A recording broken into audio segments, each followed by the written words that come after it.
Hi friends, आप सभी कैसे हैं। उम्मीद करती हूँ दोस्तों आप लोग बहुत अच्छे होंगे। हम पढ़ रहे थे उपन्यास त्यागपत्र जो जैनेन्द्र द्वारा रचित है। इसका ये दूसरा पार्ट है दोस्तों। आइए चलते हैं, देखने का कार्य करते हैं। यदि आपने पहला वीडियो नहीं देखा है तो पार्ट 1 देख लीजिए, फिर पार्ट 2 देखिए। दोस्तों आपसे निवेदन है, समय न बर्बाद करते हुए हम सीधा चलेंगे। यहाँ तक हम पढ़ चुके थे दोस्तों, ध्यान दीजिएगा आप। यहाँ तक हम पढ़ लिए थे, ठीक है। त्यागपत्र जैसे कि फूफा जी लेने आए थे और प्रमोद की मर्जी नहीं थी कि बुआ जी मतलब अपने ससुराल जाएं, लेकिन उनके माँ बाप उनको विदा कर दिए और थोड़ी सी बातचीत करके, जबकि बुआ का भी मर्जी नहीं था वहाँ ससुराल जाने के लिए और प्रमोद की भी तो बिल्कुल मर्जी नहीं थी कि हमारी बुआ वहाँ जाए, लेकिन फूफा जी लेने आए और मम्मी पापा उनके उनको विदा कर दी, क्योंकि वो जो है कि मृणाल को अपने माँ बाप नहीं थे, भैया भाभी के साथ रहती थी। तो आप समझ सकते हैं, फिर उनकी विदाई हुई।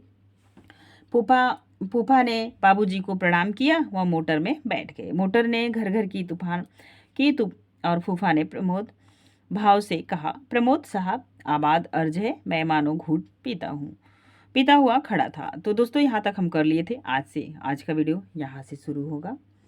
मैं अब सांस लूँगा, बहुत कह चुका, मेरा मन दर्द से भरा हुआ है। यूँ तो ये कहानी आरंभ की है तो पूरा भी करनी ही होगी। जीना एक बार शुरू करके मौत आकर छुट्टी ना दे दे, तब तक जीना ही होता है। बीच में छुट्टी कहाँ, पर मैं जरा सांस लेना चाहता हूँ। बहुत कुछ जो इस दुनिया में हो रहा है वह वैसा ही क्यों होता है, अन्यथा क्यों नहीं होता। इसका क्या उत्तर है। उत्तर हो अथवा न हो, पर जान पड़ता है भवितव्य ही होता है। नियति का लेख बधा है, एक भी अक्षर उसका यहाँ से वहाँ न हो सकेगा। वह बदलता नहीं, बदलेगा नहीं, पर विधि का यह अतक अतर्क लेख किस विधाता ने बनाया है, उसका इसमें क्या प्रयोजन है, यह भी कभी पूछकर जानने की इच्छा की जा सकती है या नहीं। शायद नहीं। ज्ञानी जन कह गए हैं कि परम कल्याणमय ही इस सृष्टि में अपनी परम लीला का विस्तार कर रहा है। मैं मान लेता हूँ कि ऐसा ही है, न मानूं तो जीऊँ कैसे।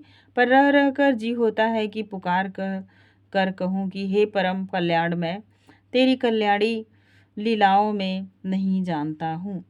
फिर भी रोने बिलखने की आवाज़ तो चारों ओर से मेरे कानों में भरी आ रही है।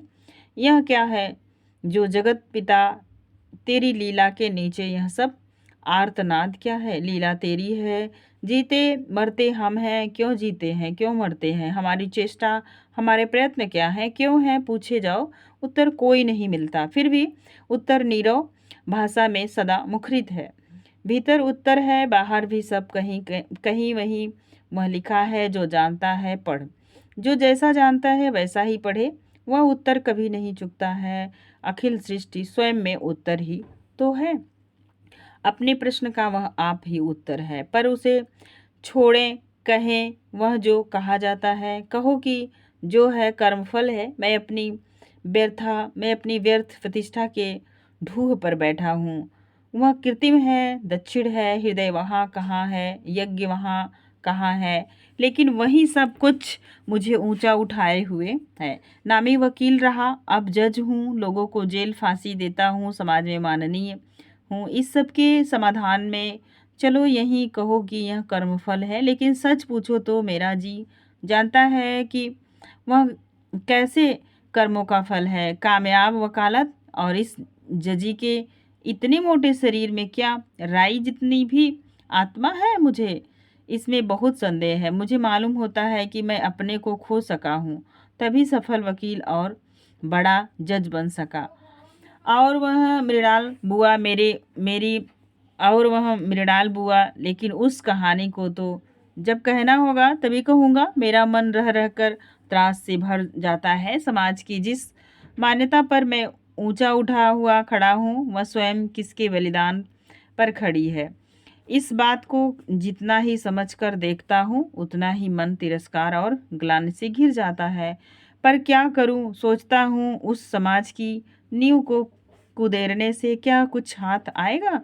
नींव ढीली ही होगी और ऐसा साथ आने वाला कुछ नहीं। यह सोच लेता हूँ और रह जाता हूँ। पर क्यों? मैं यह नहीं जानता कि यह सब अपने को ठगना है समाज के ऊपर चढ़ बैठकर। मैं उसे दबा सकता हूँ, बदल नहीं सकता। उसके फलने फूलने का तो एक ही उपाय है, वह यह कि मैं अपने को समाज की जड़ों में नीचे सींच दूँ। अज्ञात रहकर सच्चा बनूँ, झूठा बनकर नामोर न होने में क्या रखा है। और ओ वैसी नामवरी निष्फल है, व्यर्थ है, नीरी रेत है। आत्माओं को खोकर साम्राज्य पाया तो क्या पाया? महारत्न को गंवाकर धूल का ढेर पाने से भी कमतर है। जीवन में एक बात तो नहीं है, दसियों बातें हैं। वे जी में ऐसी जगह बैठ गई हैं कि घुमड़ती रहती हैं। उन पर आंखें मिचूं तो भी नहीं मिच सकती।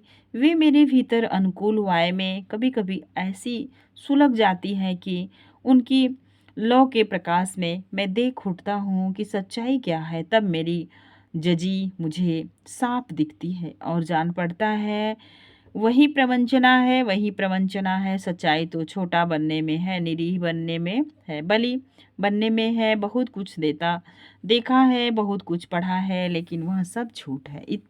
सच इतना ही है कि प्रेम के भार से भारी रहकर जो जीवन के मूल में बैठा है वह धन्य है। जो वह गर्व में फूला उस जीवन की फुनगियों पर चहक रहा है वह भूला है। लेकिन व्यर्थ बातें मैं क्या करूं? इससे क्या फायदा है? ऐसा मन का दर्द हल्का तो होगा, पर हल्का होकर वह दर्द सहा स्रविक बन जाता हो, इस भांत प्रेरक तो वह अवश्य ही कम हो जाता है। पूछता हूँ, मानव के जीवन की गति क्या अंधी है? वह अप्रतिरोध्य है, पर अंधी है यह तो मैं नहीं मानूंगा। मानव चलता जाता है और बूंद बूंद दर्द इकट्ठा होकर उसके भीतर भरता जाता है। वही सांस है, वही जमा हुआ दर्द मानव की मानस मणि उसी है। उसी के प्रकाश में मानव का गतिपथ उज्जवल होगा, नहीं तो चारों ओर गहन वन है।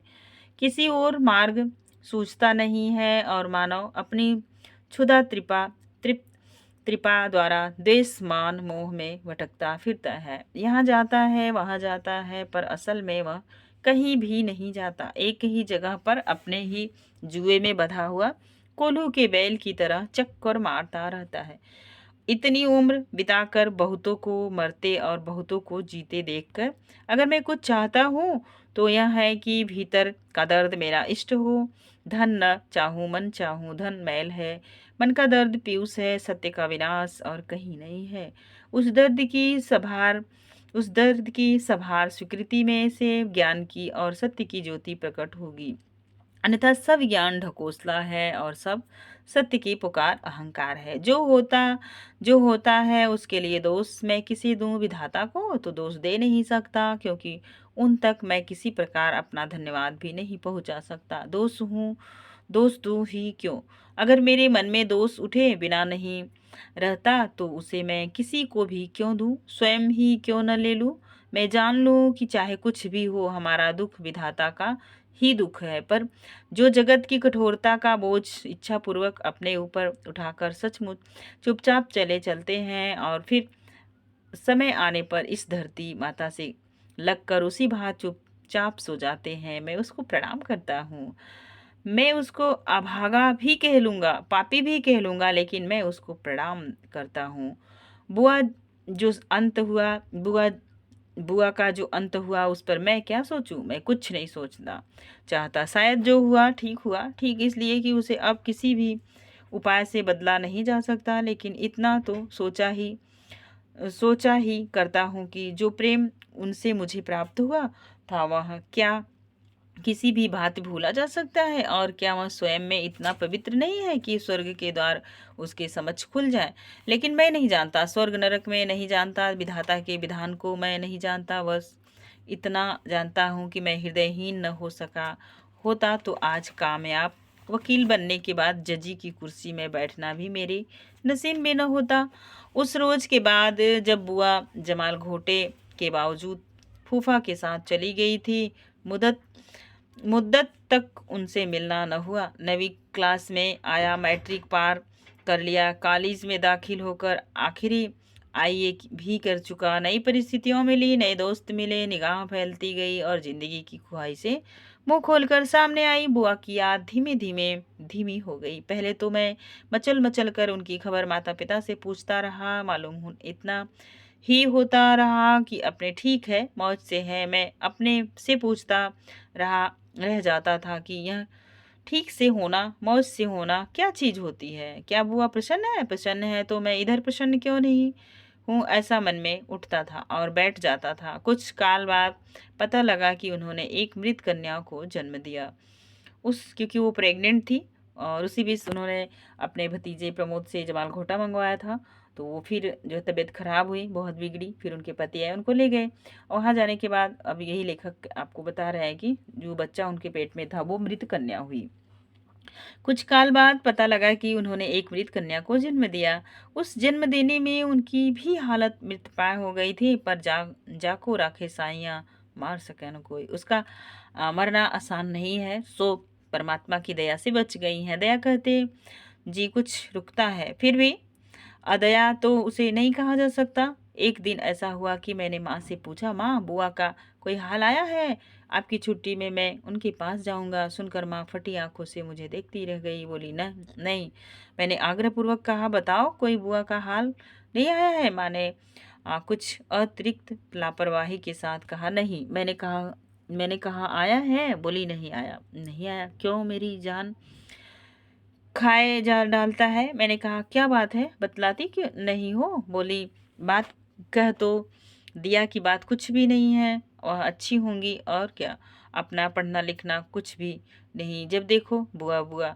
जा तेरी बुआ मर गई। हाँ तो खबरदार जो अब बुआ की बात मुझसे की। मैं सकते में रह गया। पूछा, क्या है? कुछ नहीं, चल जा अपना सब देख।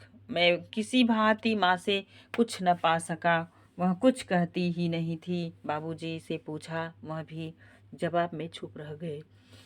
मैंने कहा, बाबूजी सच बतलाइए, बुआ मर गई? बाबूजी आंख फाड़ कर रह गए। बोले, किसने कहा? किसी ने भी कहा। आप सच सच बताइए, मर गई? नहीं तो क्या बात है? बात कुछ नहीं है। मुद्दत बीत गई पर मैं इस रहस्य को न खोल सका। अब बुआ की चर्चा घर में निषिद्ध बन गई। उनका नाम आता तो सब चुप रह जाते। पिताजी की प्रकृति ही बदल गई। दिखती भी थी वे कुछ भीरू गंभीर हो चले थे। माँ चिड़चिड़ी होती जाती थी। बहुत दिनों बाद जो बात मैंने जानी वह यह थी कि पति ने बुआ को त्याग दिया। यह त्याग पत्र मेन थीम आपका आ गया। मेन मोटिव जो लेखक यहाँ पे लिखना चाह रहा था वही है, ध्यान दीजिएगा। मैंने जानी वह यह थी कि पति ने बुआ को त्याग दिया। बुआ दुश्चरित्रा है और फूफा को मालूम है कि वह सदा से ऐसे ही छोड़ दिया है। इसका पूरा मतलब एकाएक समझ में नहीं आया। छोड़ कहाँ दिया? वह क्या वह खुद चली गई है या किसी अलग स्थान पर उनको रख दिया गया है या उसी घर में ही है और संबंध विच्छेद हो गया है? पता चला कि उसी शहर में है, उसी शहर में एक अलग छोटे से घर में रख दिया है। कोठरी है ही, उसमें जैसे चाहे रहे, जैसे चाहे खाए पिए। कहाँ से रहे और क्या खाए पिए, कहीं से रहे और कहीं से खाए पिए। यह भी ज्ञात हुआ कि फूफा ने तो कहा था कि मायके चली जाओ, पर बुआ इसके लिए बिल्कुल राजी नहीं हुई। धमकाया गया, मारा पीटा गया, पर उन्हें मरना मंजूर हुआ। पर उन्हें मरना मंजूर हुआ, हमारे यहाँ आना कबूल नहीं हुआ। तब खुद फूफा जाकर उन्हें अलग घर में छोड़ आए। यह सब कुछ कहानी सा मैंने सुन लिया। मेरी कल्पना आरंभ में तो इधर उत्साह के साथ बढ़ी, फिर सने सने उत्साह शांत हो गया और जीवन उस कहानी को स्वीकार कर सहज गति से चलने लगा। जिंदगी है, चलती जाती है, कौन किसके लिए थमता है? मरते हुए मर जाते हैं, लेकिन जिनको जीना है वे तो मुर्दों को लेकर वक्त से पहले मर नहीं सकते। गिरते के साथ कोई गिरता है, यह तो चक्कर है। गिरता गिरे, उसे उठाने की सोचने में तुम लगे हो कि पिछड़े। इससे चले चलो, पर इस चला चली के चक्कर में अकस्मात मुझे और भी पता लगा, वह यह कि अब बुआ उस जगह नहीं है, वहां से अमुक नगर चली गई। कोयले की दुकान रखने करने वाला एक बनिया साथ है। वह अमुक नगर जहां हम रहते थे उससे कुछ दूर उससे दूर नहीं था। बुआ उसी के एक कोने में आ टिकी होंगी। यह बात एकदम बहुत आश्चर्यजनक और असंभव सी लगी। इसके थोड़े दिनों बाद पिताजी का देहांत हो गया। अब हम जरा संकुचित भाव से रहने लगे, क्योंकि माँ बहुत सोच विचार वाली थी, झूठी शान से बचती थी और मेरे बारे में ऊंची आशाएं रखती थी। इस बीच में FA कर चुका ही था, थर्ड ईयर में पढ़ता था, यूनिवर्सिटी जा रहा था कि उस नगर से स्टेशन का बोर्ड देखकर एकाएक मन में संकल्प सा उठने लगा। सोचा कि अभी तो नहीं, पर लौटते हुए अकेले में जरूर यहाँ उतरना होगा। मैं बुआ को ढूंढ निकालूंगा और कहूँगा, बुआ यह तुम्हारा क्या हाल है, चलो यहाँ से चलो। यूनिवर्सिटी से छुट्टी होते ही घर पहुंचने के लिए माँ ने लिख भेजा था। बात यह कि मेरे ब्याह की बातचीत के सूत को उठाकर इस बार माँ उसमें पक्की गांठ दे देना चाहती थी, लेकिन लौटते हुए रास्ते के उस स्टेशन पर उतरे बिना मुझसे नहीं रहा गया और मैंने बुआ को खोज निकाला। शहर के उस मोहल्ले में जाते हुए मन मेरा दबा आता था। कहाँ बुआ, कहाँ इस जगह की गंदगी। वहाँ नीचे दर्जे के लोग रहते थे। भीतर की गली में गहरे जाकर बुआ की कोठरी थी। बनिया बाहर एक दुकान लेकर वहाँ दिन में कोयले का व्यवसाय करता था। मैं कोठरी के द्वार पर पहले तो ठिठका, फिर हिम्मत बांध दरवाजा ठेलता हुआ अंदर चला गया। यह बुआ ही थी क्या? वही है, लेकिन वही थी, एक धोती में बैठी, अंगीठी पर कोयले की आंच में रोटी सेक रही थी। किसी को आते देख उन्होंने झट आंचल थोड़ा माथे के आगे खींच लिया था, लेकिन जब मुझे देखा तो देखती रह गई। क्या पहचाना नहीं? यह पहचान लिया है। मैं उस निगाह के सामने स्तब्ध होकर रह गया। उस समय मैं अपने को बहुत बहुत धिक्कारने लगा कि यहाँ क्यों आया। इस ऐसा भाव उस दृष्टि में था। कुछ देर बाद चुपचाप उन्होंने मुझ पर आंख हटाकर अपने सामने की अंगीठी पर ही जमा ली और रोटी बनाने में लग गई थी। बुआ ही, लेकिन उनका यह क्या रूप था। देह दुबली थी, मुख पीला था, गर्भवती थी, एक धोती में अपनी सब देह ढाके बैठी थी। मुंह पर क्या लाज की छाया आ छाई थी। कोठरी बाहर फीट वर्ग से बड़ी न होगी 12 फीट वर्ग से बड़ी न होगी। बाहर थोड़ी खुली जगह थी जहाँ धोती अंगोछे सूख रहे थे। कमरे में एक और कपड़े चिने थे, उसके पास ही दो एक पक्ष थे, उनके ऊपर बांस टांग कर कुछ काम के कपड़े लटका दिए गए थे। बुआ की पीठ की तरफ एक टीन के आधे कनस्तर, 2-4 हड्डिया और कुछ मिट्टी के सकोरे और टीन के डब्बे थे। वहाँ पास कुछ पीतल एल्युमिनियम के बर्तन रखे थे और एक टीन की बाल्टी और पानी का घड़ा भरा रखा था। एक कोने में कोयले की बोरी आधी झुकी हुई खड़ी थी। मैं यह सब देखता रह गया। वह कुछ भी नहीं बोली। वह एक टक सामने अंगीठी में देखती हुई रोटियां बनाने में लगी रही। मैंने कहा, मैं प्रमोद हूँ बुआ। वह नहीं बोली। मैं भी चुप हो रहा। फिर बोला, मैं जाऊं? अब भी उन्होंने आंख उठाकर मुझे देखा, न कुछ कहा, लेकिन मुझसे जाया नहीं गया। पैर मानो जम गए हों। मैं हठात हल्के भाव से कहा, लो नहीं जाता, पर कुछ बैठने को दो तो मैं बैठूं बुआ। मैंने सोचा था कि अब तो बुआ बोलेगी, लेकिन वह नहीं बोली। इतने में ही बाहर से किसी के पैरों की आहट आई और आवाज आई, रोटी हो गई। उसके पीछे एक व्यक्ति वहां कोठरी में आकर मुझे देखता हुआ सन्न खड़ा रह गया। बुआ ने अपनी अंगीठी की तरफ देखते हुए कहा, सुनते हो, इनसे कह दो कि ये जाएं। यहाँ क्यों आए हैं? व्यक्ति और भी आश्चर्य से ऊपर से नीचे तक मुझे देखता हुआ खड़ा रह गया। उस समय ख्याल हुआ कि यहाँ आते वक्त इतना भी मुझे क्यों नहीं सूझा कि टोप, पतलून और टाई न पहन कर चलूं। उस समय अपने बदन पर के कपड़े मुझे बहुत ही कष्टकर हुए। वह व्यक्ति सहमा सा मुझे देखता रहा और कुछ भी बोल नहीं सका। मैंने कहा, बुआ मैं सचमुच जाऊं? वह चुप रही, कुछ भी उत्तर नहीं दिया। मैंने कहा, लो तो मैं जाता हूँ, लेकिन कल से मुझको कुछ भी खाने को नहीं मिला है और मुझे भूख लग रही है। यह सच्ची बात है। यह कहकर मैं मुड़कर चलने को हो गया। बुआ बिना किसी ओर देखे कहा, सुनते नहीं हो? खड़े क्या हो, जाकर 4 पैसे का दही ले आओ और सुनो, बुरा भी ला अम, बुरा भी लाना। वह व्यक्ति इस पर बिना कुछ देर लगाए कोठरी के बाहर चला गया। मैंने तब बूट के तस्मे खोले और उन एक तरफ चीन कर एक तरफ चिन कर रखे हुए कपड़ों के ऊपर बेतकल्लू फी से जा बैठा। अब मैं बुआ के बिल्कुल सामने था। मैं कहा, बुआ तुम सच जानना मैं कल का भूखा हूँ। बुआ अब आंख उठाकर मेरी ओर देखा। देखो उन आंखों में क्या था, बोली, आप यहाँ आए खाएंगे? मैंने कहा, मैं आप ही सही, लेकिन मैं भूखा हूँ, नहीं मैं खाऊंगा। बुआ नीचे देखने लगी। उन्होंने अंगीठी पर से तवा उतारा और वे तवे की रोटी को अंगीठी की आंच पर सेकने लगी। रोटी फुल आई, उसको इधर उधर करके सेकती रही। बोली, नहीं, रोटी सेक कर अलग रख दो। इसके बाद तवा अंगीठी पर रख दिया और फिर मुझे मालूम हुआ कि उनकी आंखें हठात ऊपर उठती नहीं हैं। मेरा भी इस पर बेहद त्रस्त था। चाहता था कि उन्हें जतला दूं कि मैं प्रमोद हूँ। प्रमोद, बुआ सुनो तो, देखो तो, मैं वहीं का वहीं प्रमोद हूँ, और तुम भी तो बुआ वही कि वही बुआ हो, क्या नहीं? मैंने कहा, बुआ। उन्होंने सुन लिया। मैंने कहा, बाबूजी तो चले गए बुआ, मन में तुम्हारी याद लेकर गए। बताओ मेरा अब कौन है? एक माँ है, दूसरी तुम। बुआ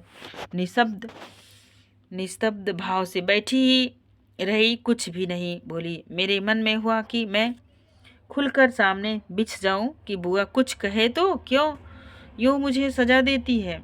मैंने कहा, मैं बीए में पढ़ रहा हूँ बुआ, अभी यूनिवर्सिटी आ रहा हूँ। माँ ब्याह की बात कर रही है, सुनती हो ना? माँ इसी साल ब्याह करना चाहती है, पर मैं नहीं चाहता।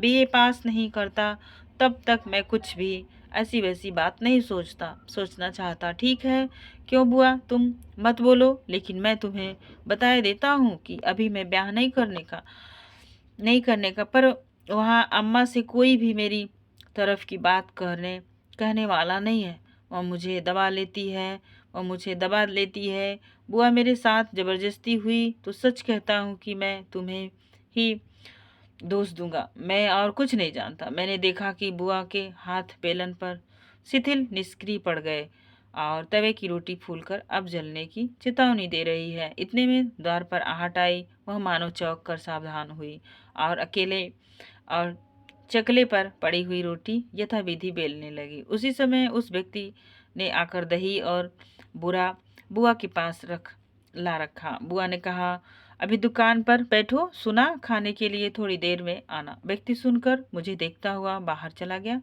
बुआ ने उस समय आंख उठाकर मुझे देखा, कहा, लो आओ। मैंने कहा, पहले बना लो, तब तुम्हारे साथ खाऊंगा। बुआ ने कहा, नहीं, तुम बैठो। मैंने कहा, मैं मेरे साथ नहीं खाओगी? नहीं।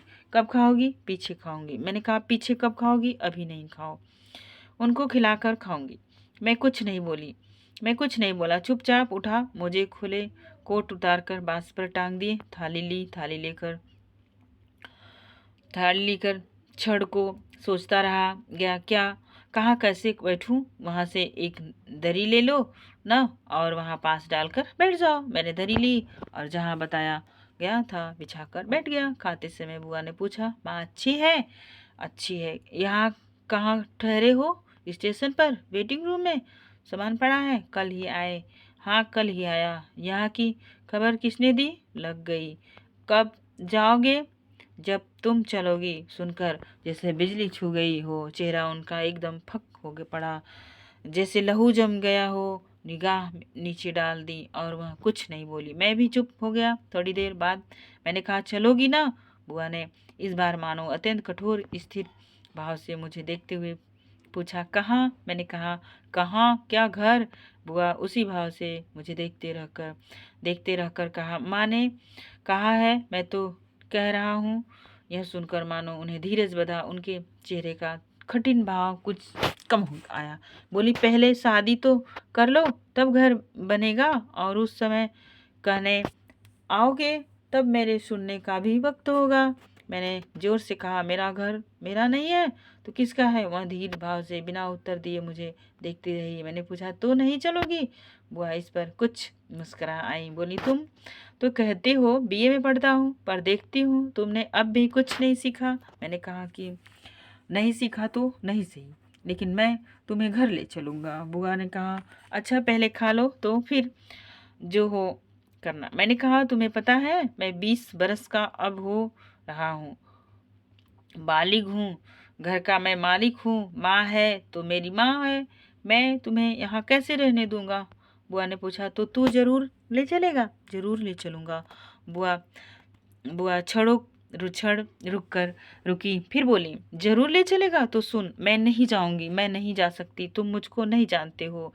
मैं पति के घर को छोड़कर आ गई हूँ, पति है पर दूसरे पुरुष के आश्रय रह रही हूँ, उसके साथ रह रही हूँ, तुम ना जानो, मैं यह जानती हूँ। तुम अपनी आँख ढक लो, लेकिन मुझसे अपना यह सारा पातक निकल निगल जाने को नहीं कह सकते।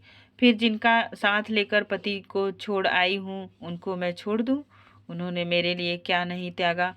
उनकी करुणा पर मैं बची हूँ। मैं मर सकती थी, लेकिन मैं नहीं मरी। मरने को अधर्म जानकर ही मैं मरने से बच गई। किसके सहारे मैं उस मृत्यु के अधर्म से बची? जिनके सहारे मैं बची, उन्हीं को छोड़ देने की मुझसे कहते हो? मैं नहीं छोड़ सकती। पापिनी हो सकती हूँ, पर उसके ऊपर क्या अकृतज्ञ भी बनूं? नहीं प्रमोद, तुम सब लोग मुझे मरा हुआ क्यों नहीं मान लेते हो? क्यों मुझे तंग करते हो? मैं सुनता रह गया। इस तरह की बातें मैं बुआ के मुख से कभी नहीं सुनी थी। मालूम होता था ऐसा ही कोई भीतरी बल उनके इस जीवन को थाम भी रहा है, नहीं तो वह हर तरह अधमरी तो है ही। मैंने खाना खा लिया, बुआ भी खाना बना चुकी थी। उसी समय अपने गिनती के बर्तन धो मांज कर मुझसे उन्होंने कहा, सुनो, अभी ही तो नहीं जा रहे हो ना?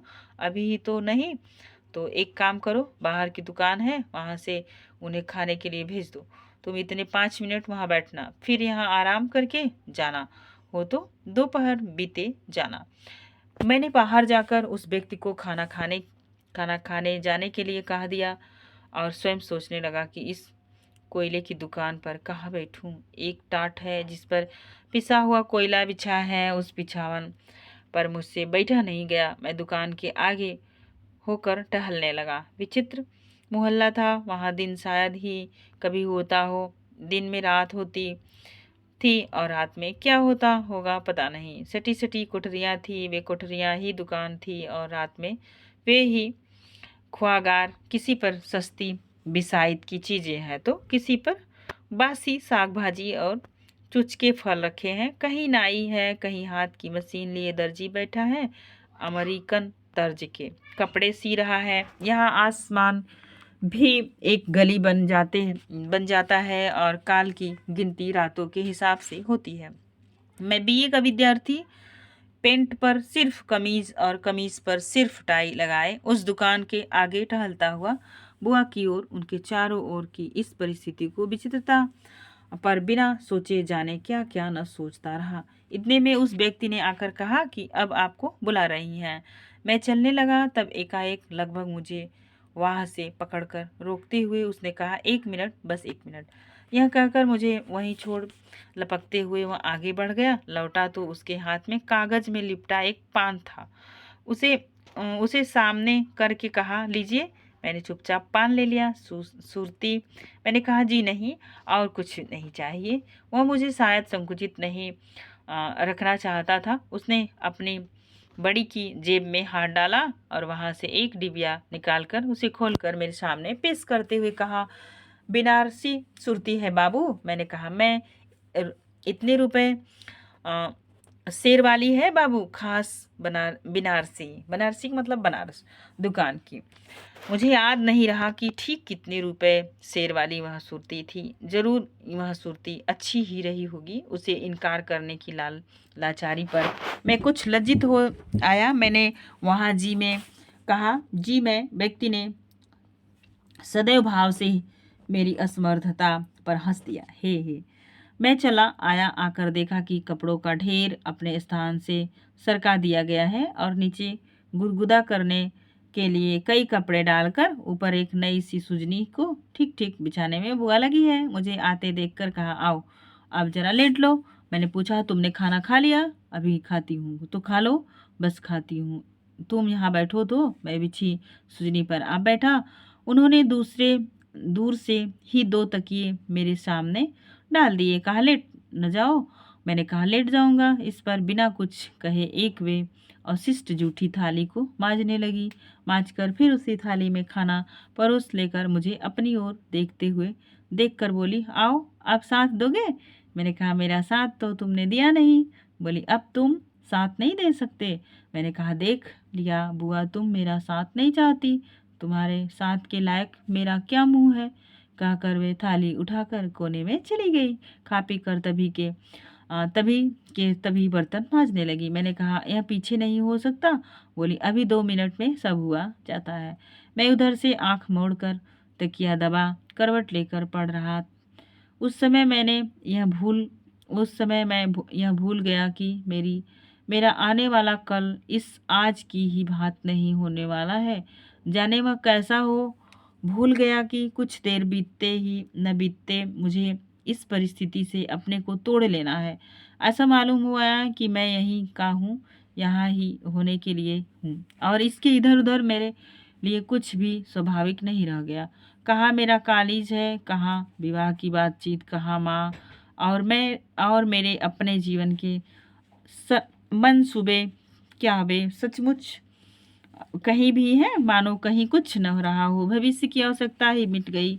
जो है वही सब है, वह काल के अधीन है।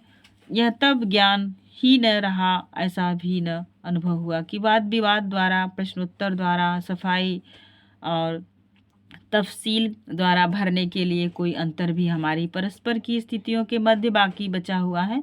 मानो सब कुछ ठीक है और हम दोनों का यहाँ इस विधि होना भी उस सब ठीक का ही भाग है, जो बिना त्रिकाल भेद के सदा सर्वदा वर्तमान है। उसी के निर्देश पर मानो मात्र वर्तमान होकर मैं वहाँ था। इसी जगह नींद में सुना, सो गए। करवट लेकर देखा, बुआ मेरे बिछावन के किनारे धरती पर बैठी है। पूछ रही है, नींद आ गई थी क्या? नहीं तो नहीं आई। तो अब जरा नींद ले लो, तुम्हें अब कुछ और काम है। काम कुछ और काम न हो तो?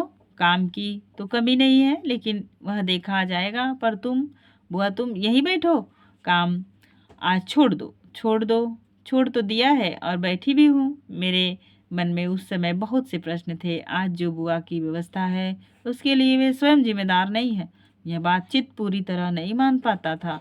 फिर भी इस व्यवस्था में भी बुआ के व्यवहार में कुछ ऐसी स्वाभाविकता थी कि मेरे लिए संभव न हुआ कि मैं अपने अहम भाव में उन पर करुणा करूं। फिर क्या करूं? मैंने अवश्य भाव से कहा, बुआ। वे बोली, कहो कहो, रुक क्यों गए? मैंने अटक कर कहा, मेरी कुछ समझ में नहीं आता। यह जगह मुझे बुरी मालूम होती है। जगह को अच्छी कौन कहता है, पर जगह तो है। कभी जगह भर होने का ही सवाल बड़ा होता है। तुम साफ कहो ना प्रमोद कि क्या तुम्हारी समझ में नहीं आता है? कहकर वह जाने की दृष्टि से मुझे देख उठी। वह दृष्टि मुझे भली नहीं मालूम हुई। मैंने कहा, तुम यहीं रहोगी? इसी जगह? कब तक रहोगी? अभी तो इसी जगह हूँ। इस कोठरी में मैं न रहूँगी, कोई और रहेगा। ये कोठरियाँ तो आबाद ही रहेंगी, इसमें रहने लायक आदमी बहुत हैं और आगे का हाल मैं नहीं जानती। हाँ, समझती हूँ कि ज़्यादा ज़्यादा ज़्यादा हम दिन मैं यहाँ नहीं रह पाऊँगी। कहाँ जाओगी कौन जानता है? क्यों जाओगी? उन्होंने स्मित हाथ से कहा, तुम समझते हो यह आदमी जिसके साथ मैं रह रही हूँ मुझे ज़्यादा दिन रख सकेगा? नहीं, मैं जानती हूँ एक दिन यह मुझे छोड़कर चला जाएगा। तभी इस कोठरी से मेरे उठने का भी दिन होगा। जिस प्रकृति और स्थिर भाव से वे यह कह रही थी, उससे मैं मानो दबा आ रहा था। मैंने पूछा, तब क्या करूँगी? क्या करूँगी यह मैं अभी क्या जानती हूँ? क्या कोशिश करके भी वह जान सकती हूँ? पर एक बात जानती हूँ कहते कहते एकाएक अटक कर रुक पड़ी और बधी निगाह से मुझे देख उठी। मैंने डरते डरते पूछा, क्या वेश्यावृत्ति नहीं करने लगूं? वेश्यावृत्ति नहीं करने लगूंगी? इसका विश्वास रखो। मैं सुनकर घबरा गया। वह कहती रही, जिसको तन दिया उससे पैसा कैसे लिया जा सकता है, यह मेरी समझ में नहीं आता। तन देने की ज़रूरत मैं समझ सकती हूँ, तन दे सकूंगी, शायद वह अनिवार्य हो, पर लेना कैसा? दान स्त्री का धर्म है, नहीं तो उसका और क्या धर्म है? उससे मन मांगा जाएगा, तन भी मांगा जाएगा। सती का आदर्श और क्या है? पुरुष की बिक्री न यह न होगा। अगर अगर रचे सोचती हूँ कि वे यह सब मुझे कह रही थी, ऐसा बिल्कुल प्रतीत नहीं हुआ, मानो अपनी ही कल्पनाओं को उत्तर द्वारा निरुत्तर करना चाहती हो। मैंने कहा, बुआ नाराज ना होना, लेकिन मैं पूछता हूँ ऐसी तुम क्यों होगी? पति को क्यों छोड़ाई? बुआ ने फिर स्थिर भाव से मुक्त मुझे देखते हुए कहा, तुमसे नाराज होंगी यह क्या तुम संभव समझते हो? पति को मैंने नहीं छोड़ा, उन्होंने ही मुझे छोड़ा है। मैंने स्त्री धर्म को पतिव्रत धर्म ही मानती हूँ, उसका स्वतंत्र धर्म मैं नहीं मानती। क्या पतिव्रता को यह चाहिए कि पति उसे नहीं चाहता तब भी वह अपना भार उस पर डाले रहे? वह मुझे नहीं देखना चाहते, यह जानकर मैंने उसकी आंखों के आगे से हट जाना स्वीकार कर लिया। उन्होंने कहा, मैं तेरा पति नहीं हूँ, तब मैं किस अधिकार से अपने को उन पर डाले रखती? पतिव्रता का यह धर्म नहीं है। बुआ बुआ यह तुम क्या कह रही हो? यह सब क्यों हुआ यही तो तुम्हें बतलाती हूँ। ब्याह के बाद मैंने बहुत सोचा, सोचकर अंत में यह पाया कि मैं छल नहीं कर सकती। छल पाप है। हुआ जो हुआ, ब्याहता को पतिव्रता होना चाहिए। उसके लिए पहले उसे पति के प्रति सच्ची होना चाहिए। सच्ची बनकर ही समर्पित हुआ जा सकता है। प्रमोद, शीला के भाई को तुम जानते हो? इस प्रश्न पर मैं उसको देखता रह गया। उनका एक पत्र आया था। पत्र में कुछ विशेष नहीं था, यही लिखा था कि मैं अब सिविल सर्जन हूँ, शादी नहीं हुई है, न करूँगा। तुम्हारा विवाह हो गया है, तुम सुखी रहो, मेरे लायक कुछ सेवा हो तो लिख सकती हो। उस पत्र को लेकर ही मेरे मन में सोच विचार का चक्कर चला था। मैंने जवाब में लिख दिया कि आपके पत्र के लिए कृतज्ञ हूँ, पर आइए आप कोई पत्र ना भेजें, मतलब आइंदा आप कोई पत्र ना भेजें। मैं सुखी होने की कोशिश कर रही हूँ। जवाब देने से पहले दोनों पत्र का जिक्र तुम्हारे फूफा से कर देना जरूरी था। सुनकर उन्होंने कहा कि मुझसे कहने की कुछ ज़रूरत नहीं है, यही था तो मुझसे शादी क्यों की? कुछ देर बाद उन्होंने कहा कि मैं हरामजादी हूँ। मैंने कहा, प्रतिवाद नहीं किया। उस दिन से तुम्हारे फूफा मुझसे किनारा करते चल गए। मुझे तो अब नाराज होने का भी अविकार न था। उन्होंने मेरी परवाह करनी छोड़ दी।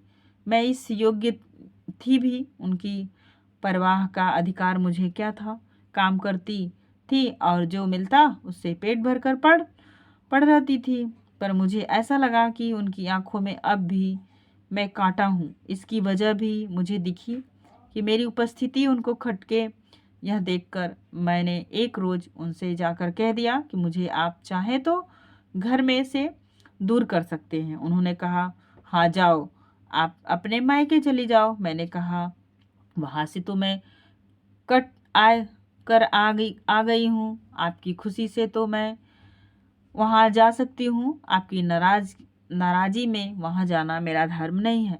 उन्होंने कहा कि फिर जो चाहे कर लो, जहाँ चाहे जा। मैंने पूछा, कहाँ जाऊँ, कहाँ क्या करूँ? उन्होंने कहा कि जान न खा, चल दूर हो। उसके बाद फिर कुछ दिन बीत गए। मैं उनके राह की बाधा थी। एक दिन उन्होंने एकदम आकर कहा, चल निकल यहाँ से। मैंने आज्ञा न मानने की जिद नहीं की। मुझे वही शहर में एक दूर कोठरी में लाकर वह खुद ही छोड़ गए। साथ ही जरूरी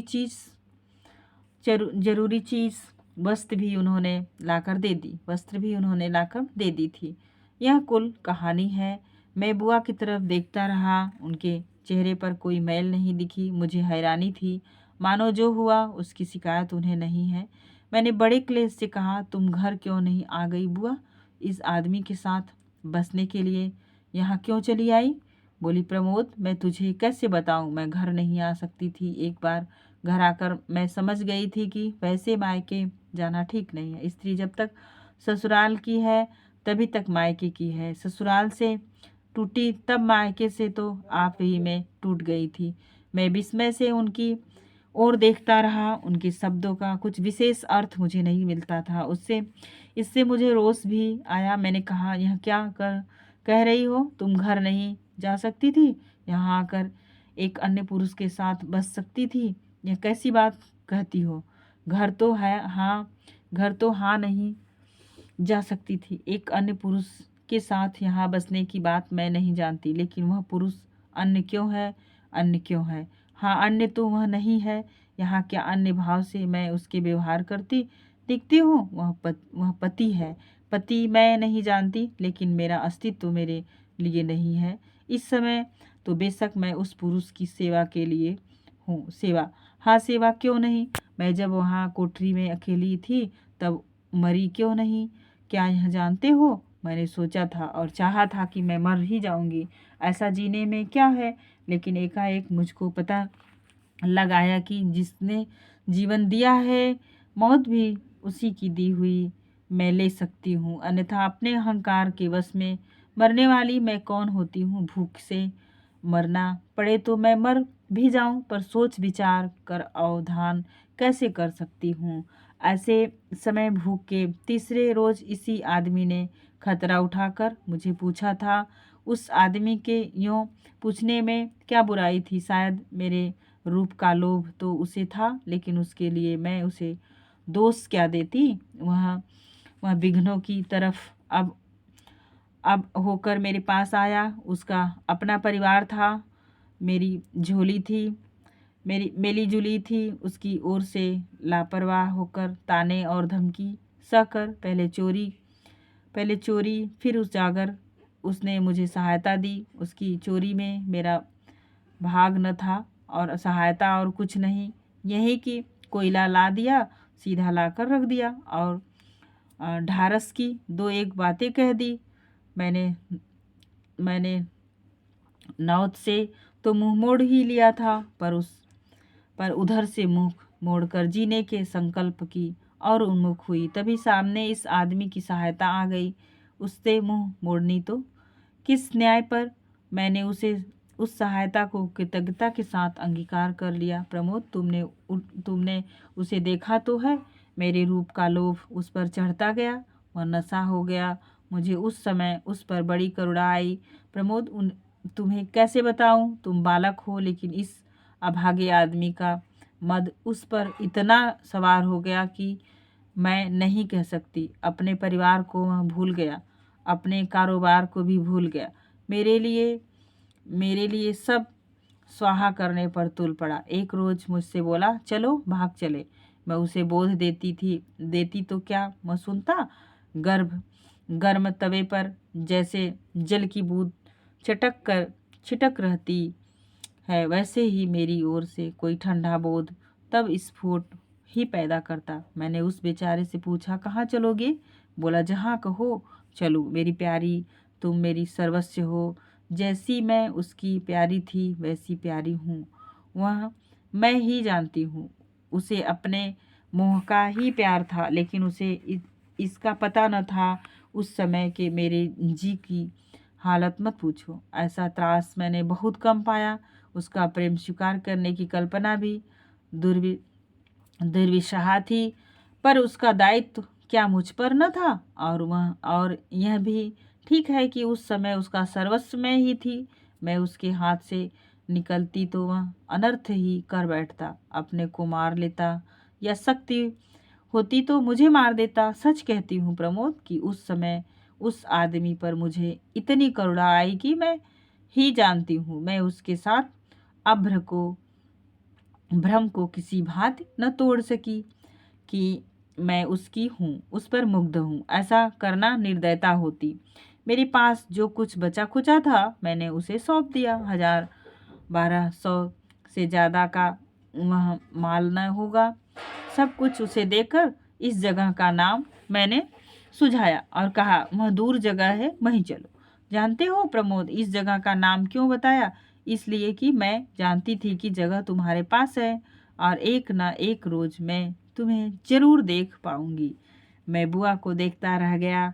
मेरे भीतर जाने कैसी उथल पुथल मची थी। मैं नहीं जानता था कि मैं चाहता हूँ इस सामने बैठी प्रगल्भ नारी को घृणा करना चाहता हूँ या उसके प्रति कृतज्ञ होना चाहता हूँ। वह नारी व्यक्ति निर्मम स्नेह भाव से मुझे देखती रही, कहती रही, लेकिन यह स्वप्न में भी न सोचा था कि खोजते हुए तुम ही मुझे पालोगे। सोचा यह था कि जब चित्त न मानेगा तब अपने प्रयत्नों से दूर से ही तुम्हें देखकर जी भर लिया करूंगी। प्रमोद, तुम मुझे घृणा कर सकते हो, लेकिन फिर भी तो मैं तुम्हारी बुआ हूँ। मैं उस काल अत्यंत अवश्य हो आया कि हुआ कि यहाँ से भाग सकूं तो भाग जाऊं, लेकिन जकड़ा बैठा रह गया मन पर। तब बहुत बोझ पड़ रहा था। न क्रोध में चिल्लाया जाता था, न स्नेह के आवेग में रोया जाता था। प्रमोद, मेरी अवस्था देखते तो हो, मुझसे छिपाऊंगी क्या? यह गर्भ इसी आदमी का है। कहकर ऐसे ठंडे निर्दय भाव से उन्होंने मुझे देखा कि उस निगाह को न संभाल कर मैंने अपना मुंह तकिए में छिपा लिया। तुमको लाज आती है, लाज की बात ही है, लेकिन मैं जानती हूँ कि इस आदमी को अब मुझसे विरक्ति हो रही है और अपने परिवार की याद आ रही है। जब सबको छोड़कर मुझे साथ ले चलने को उतावला था, तब भी मैं जानती थी कि थोड़े दिन बाद इसे लौटकर अपने परिवार के बीच आ जाना होगा। जानती थी कि इसी अवश्य अनुरक्ति में से एक दिन प्रगल विरक्ति का भाव फूटेगा। जानती थी, इसीलिए मैं उसे साथ ले आई। वह बेरुखी का भाव अब शुरू हो गया है। उसे अब चले ही जाना चाहिए। परिवार वहाँ अकेला है, मुझे वह नहीं झेल सकता। मेरी कोशिश है कि वह मुझसे उकता जाए। अपनी अवस्था में जानती हूँ पेट में बालक है, लेकिन ऐसी अवस्था में भी स्वार्थ की बात सोचना ठीक नहीं है। मैं उसे उसके परिवार में लौटा कर ही मानूंगी। अब समय आया है कि उसे इस बात की अकल आ जाएगी। अब उसका मोह टूट गया है। वह जान गया है कि मैं उसकी सर्वस्व नहीं हूँ। मैं बस एक बदजात व्यभिचारिणी स्त्री हूँ। तकिए में मुंह दबाए मैं यह सब सुनता रहा। इतनी वेदना मैंने शायद ही कभी पाई हो। मेरा मन भीतर ही भीतर महसूस महसूस कर रह जाता और मुझे कुछ भी कल न मिलता था। एक आंसू तब भी उठकर आंखों में नहीं आ सका। तकलीफ इतनी अधिक थी। मैं कहती हूँ, महीने 2 महीने के भीतर यह आदमी यहाँ से चल देगा और मेरे पास एक भी पैसा नहीं छोड़ेगा। वह जानता है कि पैसे की दुनिया है, इसलिए 700 800 जो रुपया हाथ बचेगा वह आड़े दिन काम ही आएगा। वह यह भी जानता है कि एक ख्वाहिशा औरत जी चाहे जैसे जी लेगी। पैसा उसके पास छोड़ने की कोई ज़रूरत नहीं है। मैं यह सब जानती हूँ, इसी से फिक्र नहीं करना चाहती। पर फिर इस पेट के बालक का क्या होगा? यह कहने के साथ उन्होंने एक भरी सांस ली, जिसके मेरा मसोसा हुआ मन एक साथ कांप भीग गया। क्या होगा भगवान ही जानता है क्या होगा। और मुझे और कोई दूसरा आसरा नहीं है। पर भगवान सर्वतान मई है, सर्वशक्तिमान है। मुझे कोई और सा आसरा क्यों चाहिए? इसके बाद कुछ देर चुप्पी रही। मैं वैसे ही तकिए में मुंह दाबे औंधा पड़ा रहा। फिर बुआ बोली, प्रमोद, इसी से कहती हूँ कि जब तक पास है तब तक वह पुरुष अन्य नहीं है। मेरा सब कुछ उसका है। उसकी सेवा में मैं त्रुटि नहीं कर सकती। पतिव्रत धर्म यही तो कहता है। इसके बाद बहुत देर तक कोई कुछ नहीं बोला। चुप सुन, मानो सब कुछ ठहर गया। मानो समय जब जम कर खड़ी शिला हो गया। नीरवता ऐसी हो आई कि हमारे सांस ही हमें हाथ से करते हुए जान पड़ने लगे। ऐसा कितना समय बीता, त्रास दुर्वह हो गया। तब उस बर्फीली चट्टान से जमी हुई चुप्पी को तोड़कर बुआ ने कहा, प्रमोद, तुम सोए तो अवश्य नहीं हो और मैं जाने क्या क्या बकती रही, कहनी अनकहनी जाने क्या क्या कह गई। दुनिया में मेरे एक तुम हो कि जिससे दुराव मुझसे नहीं रखा जाएगा। अच्छा, अब तुम आराम करो, मैं जरा पड़ोस के यहाँ बालक को देखा हूँ। मैं पढ़ा ही मैं पढ़ा ही रहा, बोला नहीं और बुआ चली गई। मैं वहाँ सो नहीं सका, मेरा मन बहुत घबराने लगा। जो कहानी सुनी है उसे कैसे लूँ, कैसे झेलूँ, मन से वह संभाली नहीं जाती। इलाज यही था कि मैं उससे बचकर चला जाऊँ उसी अपनी दुनिया में जहाँ वस्तुओं का मान बंधा हुआ है और कोई झमेला नहीं है, जहाँ रास्ता बना बनाया है और खुद को खोजने की ज़रूरत नहीं। जिज्ञासा यहाँ शांत है और प्रश्न अवज्ञा का द्योतक है। इन बुआ का मैं क्या बनाऊं, उनकी इस कोठरी में मैं अपना ही क्या बनाऊं। यहाँ सब कुछ उलट पुलट गया।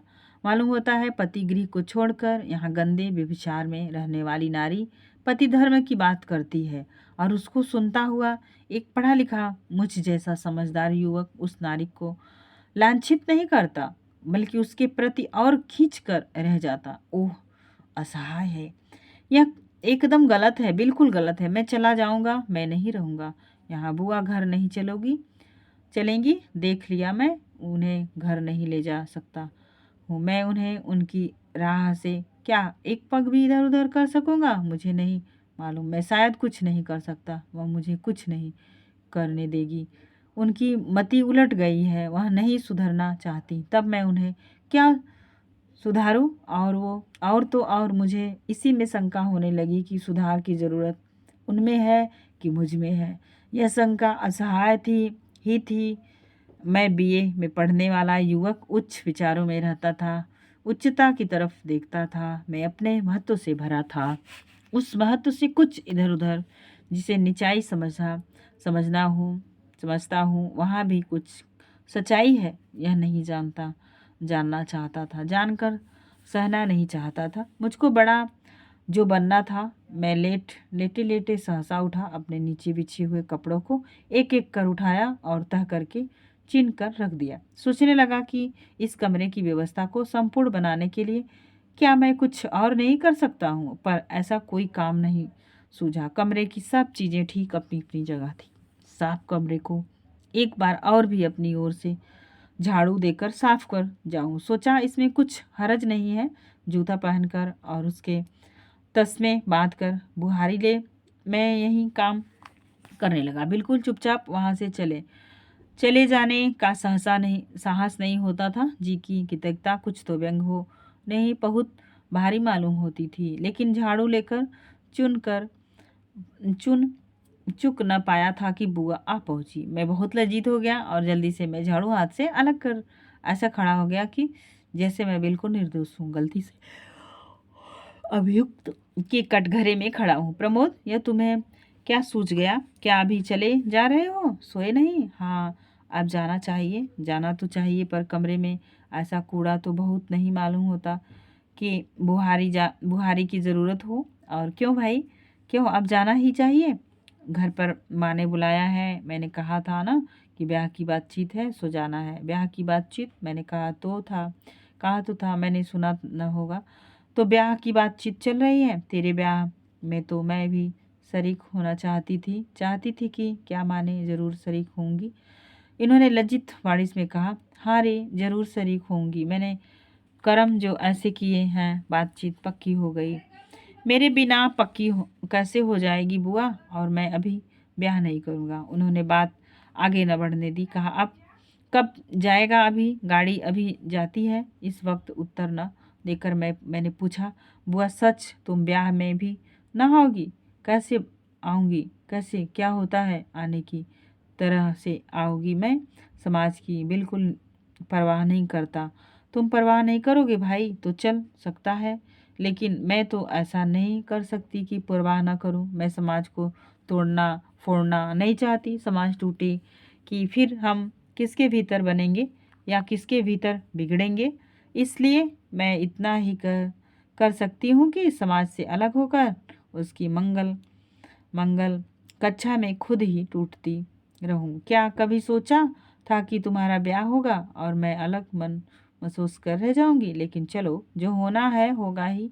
मैं इस बातचीत के बीच कपड़े के चिने हुए ढेर पर ही आ बैठा था। मैंने वहीं से कहा, तो मुझे भी तुम्हारे पास आने की ज़रूरत नहीं, यही ना? बुआ ने अकंठित भाव से कहा। हाँ, यह भी, लेकिन ज़रूरत से जो काम होते हैं उसकी मर्यादाओं को लांघ कर कभी बिल्कुल गैर जरूरी बातें भी हो पड़ती हैं। यह तुम्हारा अपना यह तुम्हारा आना ही क्या बिल्कुल वैसी ही गैर जरूरी बात नहीं है? लेकिन फिर भी कोई ज़रूरत उसको नहीं रोक सकी और तुम यहाँ आ ही पड़े। ऐसे ही मैंने बीच में बात काट कर कहा, अब ना आऊँगा, नहीं आना चाहिए। मैं तो तुमको अपनी ओर से भी यही समझाने वाली थी, जो समाज में है, समाज की प्रतिष्ठा कायम रखने का जिम्मा भी उन पर है। वह उनका कर्तव्य है। जो उसके उच्छिष्ट बनना पसंद कर सकते हैं, उन्हीं को जीवन के साथ नए प्रयोग करने की छूट हो सकती है। प्रमोद, यह बात तो ठीक है कि सत्य को सदा नए प्रयोगों की अपेक्षा है, लेकिन उन प्रयोगों में उन्हीं को पढ़ना और डालना चाहिए जिनकी जान की अधिक समाज देर नहीं रह गई है। मैं अंडर ग्रेजुएट उनकी कुछ भी बात नहीं समझ सका। आज वे बातें मुझे याद आती हैं और मुझे निश्चय हो गया है कि सचमुच जो शास्त्र से नहीं मिलता वह ज्ञान आत्मा व्यवस्था में से मिल जाता है। नहीं तो इतने गंभीर जीवन तथ्य को इस स्वाभाविकता से वश में करने और व्यक्त करने के बुआ के अधिकार का और भेद क्या हो सकता है? मैंने उस समय कहा था, बुआ मैं अब नहीं आऊँगा, मैं सहायता का मन लेकर आया था। देखता हूँ सहायता कोई नहीं लेता, बस मैं अब नहीं आऊँगा। मैं अब सोचता हूँ कि वह कहने योग्य हीन बुद्धि मेरी तब किस भांति हो गई थी। इसके जवाब में बुआ ने जो कहा मुझे आज खूब याद आता है। उन्होंने कहा था, प्रमोद, सहायता की मैं भूखी नहीं हूँ। क्या मुझसे ही वह सहायता न लोगी तो किससे लूँगी? लेकिन सहायता का हाथ देकर क्या मुझे यहाँ से उठाकर ऊंचे वर्ग में जा बिठाने की इच्छा है? तो भाई मुझे माफ़ कर दो, वैसी मेरी अभिलाषा नहीं है। सहायता मुझे इसलिए चाहिए कि मेरा मन पक्का होता रहे कि कोई मुझे कुचले तो भी मैं कुचली न जाऊं, और इतनी जीवित रहूं कि उसके पास पाप के बोझ को भी ले लूं और सबके लिए क्षमा की प्रार्थना करूं। प्रतिष्ठा मुझे क्यों चाहिए? मुझे तो जो मिलता है उसी के भीतर सांत्वना पाने की शक्ति चाहिए। उस समय तो मैं उसके शब्द को कुछ नहीं समझता था और मैंने जवाब में धीमे से कहा था, मैं जाऊं? उन्होंने कहा, हाँ, जाना हो तो जाओ और सुखी रहो। जाते जाते मैंने मन को बहुत कड़ा करके कहा, कुछ ज़रूरत हो तो लिखना। बुआ ने हंसकर कहा, हाँ लिखूंगी। मैं खड़ा हो गया था, कोट बाहों में डाल लिया था, हैट हाथ में था। इस बात चलने को उद्यत मैं उनके सामने खड़ा हुआ, अपने को भयंकर असमंजस में अनुभव कर रहा था। झुककर उनके पैर छू ले। हाँ, जरूर छूने चाहिए, पर मुझसे कुछ बन नहीं पड़ रहा था। उस समय मैंने मानो देर हो रही हो इस भाव से कलाई में बधी घड़ी को सामने करके देखा और जरा माथा झुकाकर कहा, अच्छा बुआ, प्रणाम, और कहते ही मुड़कर चल दिया। बुआ ने कहा, सुखी रहो भैया। लेकिन उस आशीर्वाद का स्नेह और कंपन कानों की राह प्राप्त करके मेरी गति और तीव्र हो गई, मानो रुका कहीं कि जाने कौन मुझे पकड़ लेगा। तेज कदम बढ़ाता हुआ बाहर आया और सीधी स्टेशन की राह पकड़ लिया। बाहर वह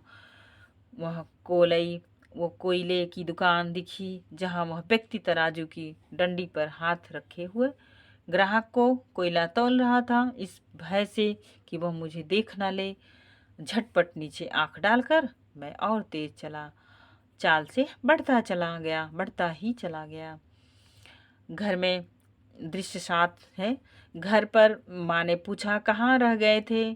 सतीश कहता था कि तुम एक रोज उससे पहले कॉलेज से चल दिए थे। मैंने कहा, बुआ को खोजता हुआ रह गया था। वे उस नगर में रहती हैं जैसे किसी ने उन्हें डंक मारा हो। माँ ने कहा, कौन? बुआ, मैं उनसे मिलकर आ रहा हूँ। क्या? माँ, वे नहीं आ सकती?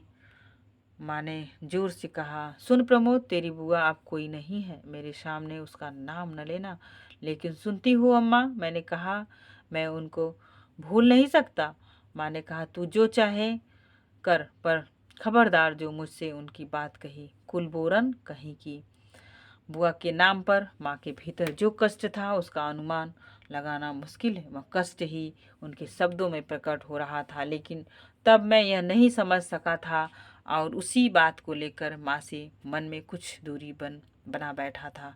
यह कहना आवश्यक है कि विवाह का जो प्रस्ताव उस समय उठाया गया था उसे मैं स्वीकार न कर सका। माँ नाराज हो गई, लेकिन मैंने देख लिया कि दुनिया में मैं अकेला हूँ, कोई किसी का नहीं है, नाते रिश्ते झमेले हैं।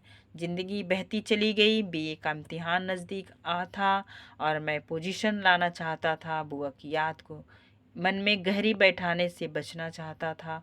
क्या फ़ायदा, फिर भी वह याद गहरे में तो थी ही। उसके कारण इस दुनिया का बहुत कुछ व्यर्थ और निकम्मा मालूम होता था। सुख नीरस जान पड़ता, दुख सार। मन की महत्वाकांक्षा कुछ अपने में बूझती सी थी और आपसी स्पर्धा जिससे जिंदगी में तेजी आती, हल्की और उपहास्य मालूम होती थी। पर मैं मन की इस हालत में पतवार छोड़ अपने को बहने देना नहीं चाहता था। वहाँ क्या हुआ होगा, क्यों जी, वह आदमी चला गया होगा, फिर क्या हुआ होगा, ओह कुछ भी हो, मैं इसमें क्यों, क्या कर सकता हूँ, क्या मैं कुछ भी कर सकता हूँ। मन में एक गांठ सी पड़ती जाती थी, वह न खुलती थी न धुलती थी, बल्कि कुछ करो और वह उलझती और कसती ही जाती थी। जी होता था कुछ होना चाहिए, कुछ करना चाहिए, कहीं कुछ गड़बड़ है, यही क्यों, सब गड़बड़ ही गड़बड़ है। सृष्टि गलत है, समाज गलत है, जीवन ही हमारा गलत है। सारा चक्कर यहाँ उठपटांग है, इसमें तर्क नहीं है, संगति नहीं है, कुछ नहीं है। इससे जरूर कुछ होना होना होगा, जरूर कुछ करना होगा। पर क्या, क्या वह क्या है जो भवितव्य है और जो कर्तव्य है, कोई बात पकड़े न मिलती थी और न घुट घुट कर रह जाता था। इसी में अपने साथियों से मेरा मिलना जुलना बहुत कम हो गया। वे मुझे चिढ़ाने लगे थे, पर उनका चिढ़ाना मुझे छूता भी न था। यह ख्याल तो चेतना में बधा था, बिखरा नहीं था कि इतिहास की इम्तिहान होना है, उसमें नामोरी के साथ पास होना है और आगे बढ़ना है। पर जीवन की सामाजिकताओं को निभाने की और मन की चिंता मंद हो गई थी। वह प्रवृत्ति ही सूख गई थी। कम या बिल्कुल न मिलने जुलने से, हंसी विनोद खेल कूद में शामिल न होने से किसी तरह की कोई कमी जीवन में होती है, ऐसा बिल्कुल नहीं लगता। मालूम ही न होता था कि कुछ करने योग्य मैं नहीं कर रहा हूँ। ऐसी ही मन की व्यवस्था में एक रोज काली से उठकर रेल पकड़ मैं उस नगर के स्टेशन पर आ उतरा। वहाँ कहाँ रखी थी, वहाँ वह कोयले की दुकान, उस कोठरी में कोई और जन आ बसे थे। पूछताछ पर ठीक ठीक कुछ पता नहीं चलता था। उस आदमी के बारे में मालूम हुआ कि वह काफ़ी दिन का यहाँ से उठ गया है, अपनी औरत को पीट पाट कर छोड़कर भगा गया है। पर उस औरत का फिर क्या हुआ, यह पूरी तरह किसी को नहीं मालूम था। हाँ, मर्द के जाने के बाद भी वह 1 डेढ़ महीना तो यहाँ ही रही। यह खबर मिली, कपड़े सीती और काम चलाती, बड़ी भली औरत थी। दुख दर्द में ढाढ़स बंधाती थी, बच्चों को घर बैठाकर पढ़ाया करती थी और सबके छोटे मोटे काम को तैयार करती थी। पर फिर कहाँ गई यह नहीं पता। अधिक खोज खबर लगाने पर पता चला कि उसको दिन पूरे लग रहे थे और उसे उसकी इसकी चिंता थी कि और कभी कभी अस्पताल जाने की बात किया करती थी। मैंने अस्पताल में जाकर छानबीन की। मिशन के अस्पताल में 5 महीने हुए एक मिनाल नाम की स्त्री आई थी। उसके वहाँ एक लड़की हुई होने के चौथे रोज उस लड़की के माता निकली। वह जनरल वार्ड में थी। नसों को नसों को ज़्यादा याद नहीं है। 15 दिन में लड़की की चेचक ठीक हो गई होगी, क्योंकि उसी रोज से माँ बेटी का नाम रजिस्टर में नहीं है। कहाँ गई मेरे इस प्रश्न पर अस्पताल की बड़ी मेम डॉक्टर मुझे देखती रह गई। बोली, क्या आप सचमुच समझते हैं कि इस सवाल का जवाब हम दे सकते हैं? मैंने कहा, हाँ, हो भी सकता है कि यदि दे सकें। बोली, मुझे आप पर आश्चर्य है। मैंने कहा, मैं इस एक बात पूछना चाहता हूँ। उन्होंने कहा, बच्ची को मिशन में तो नहीं देना चाहा? बोली, हाँ, याद आया। कौन महीना? सितंबर। ठीक है, ठीक है, वही केस होगा। क्या उम्र थी? होगी 24-25। ठीक, रंग साफ?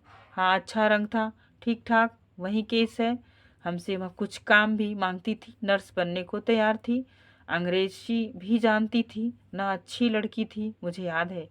हमने कहा, बच्चा मिशन को दे दो और तुम भी प्रभु ईसा मसीह को मान लो तो यहाँ रह सकती हो और काम भी सीख जाओगी। उसने नहीं माना। हिंदुओं में यही तो है।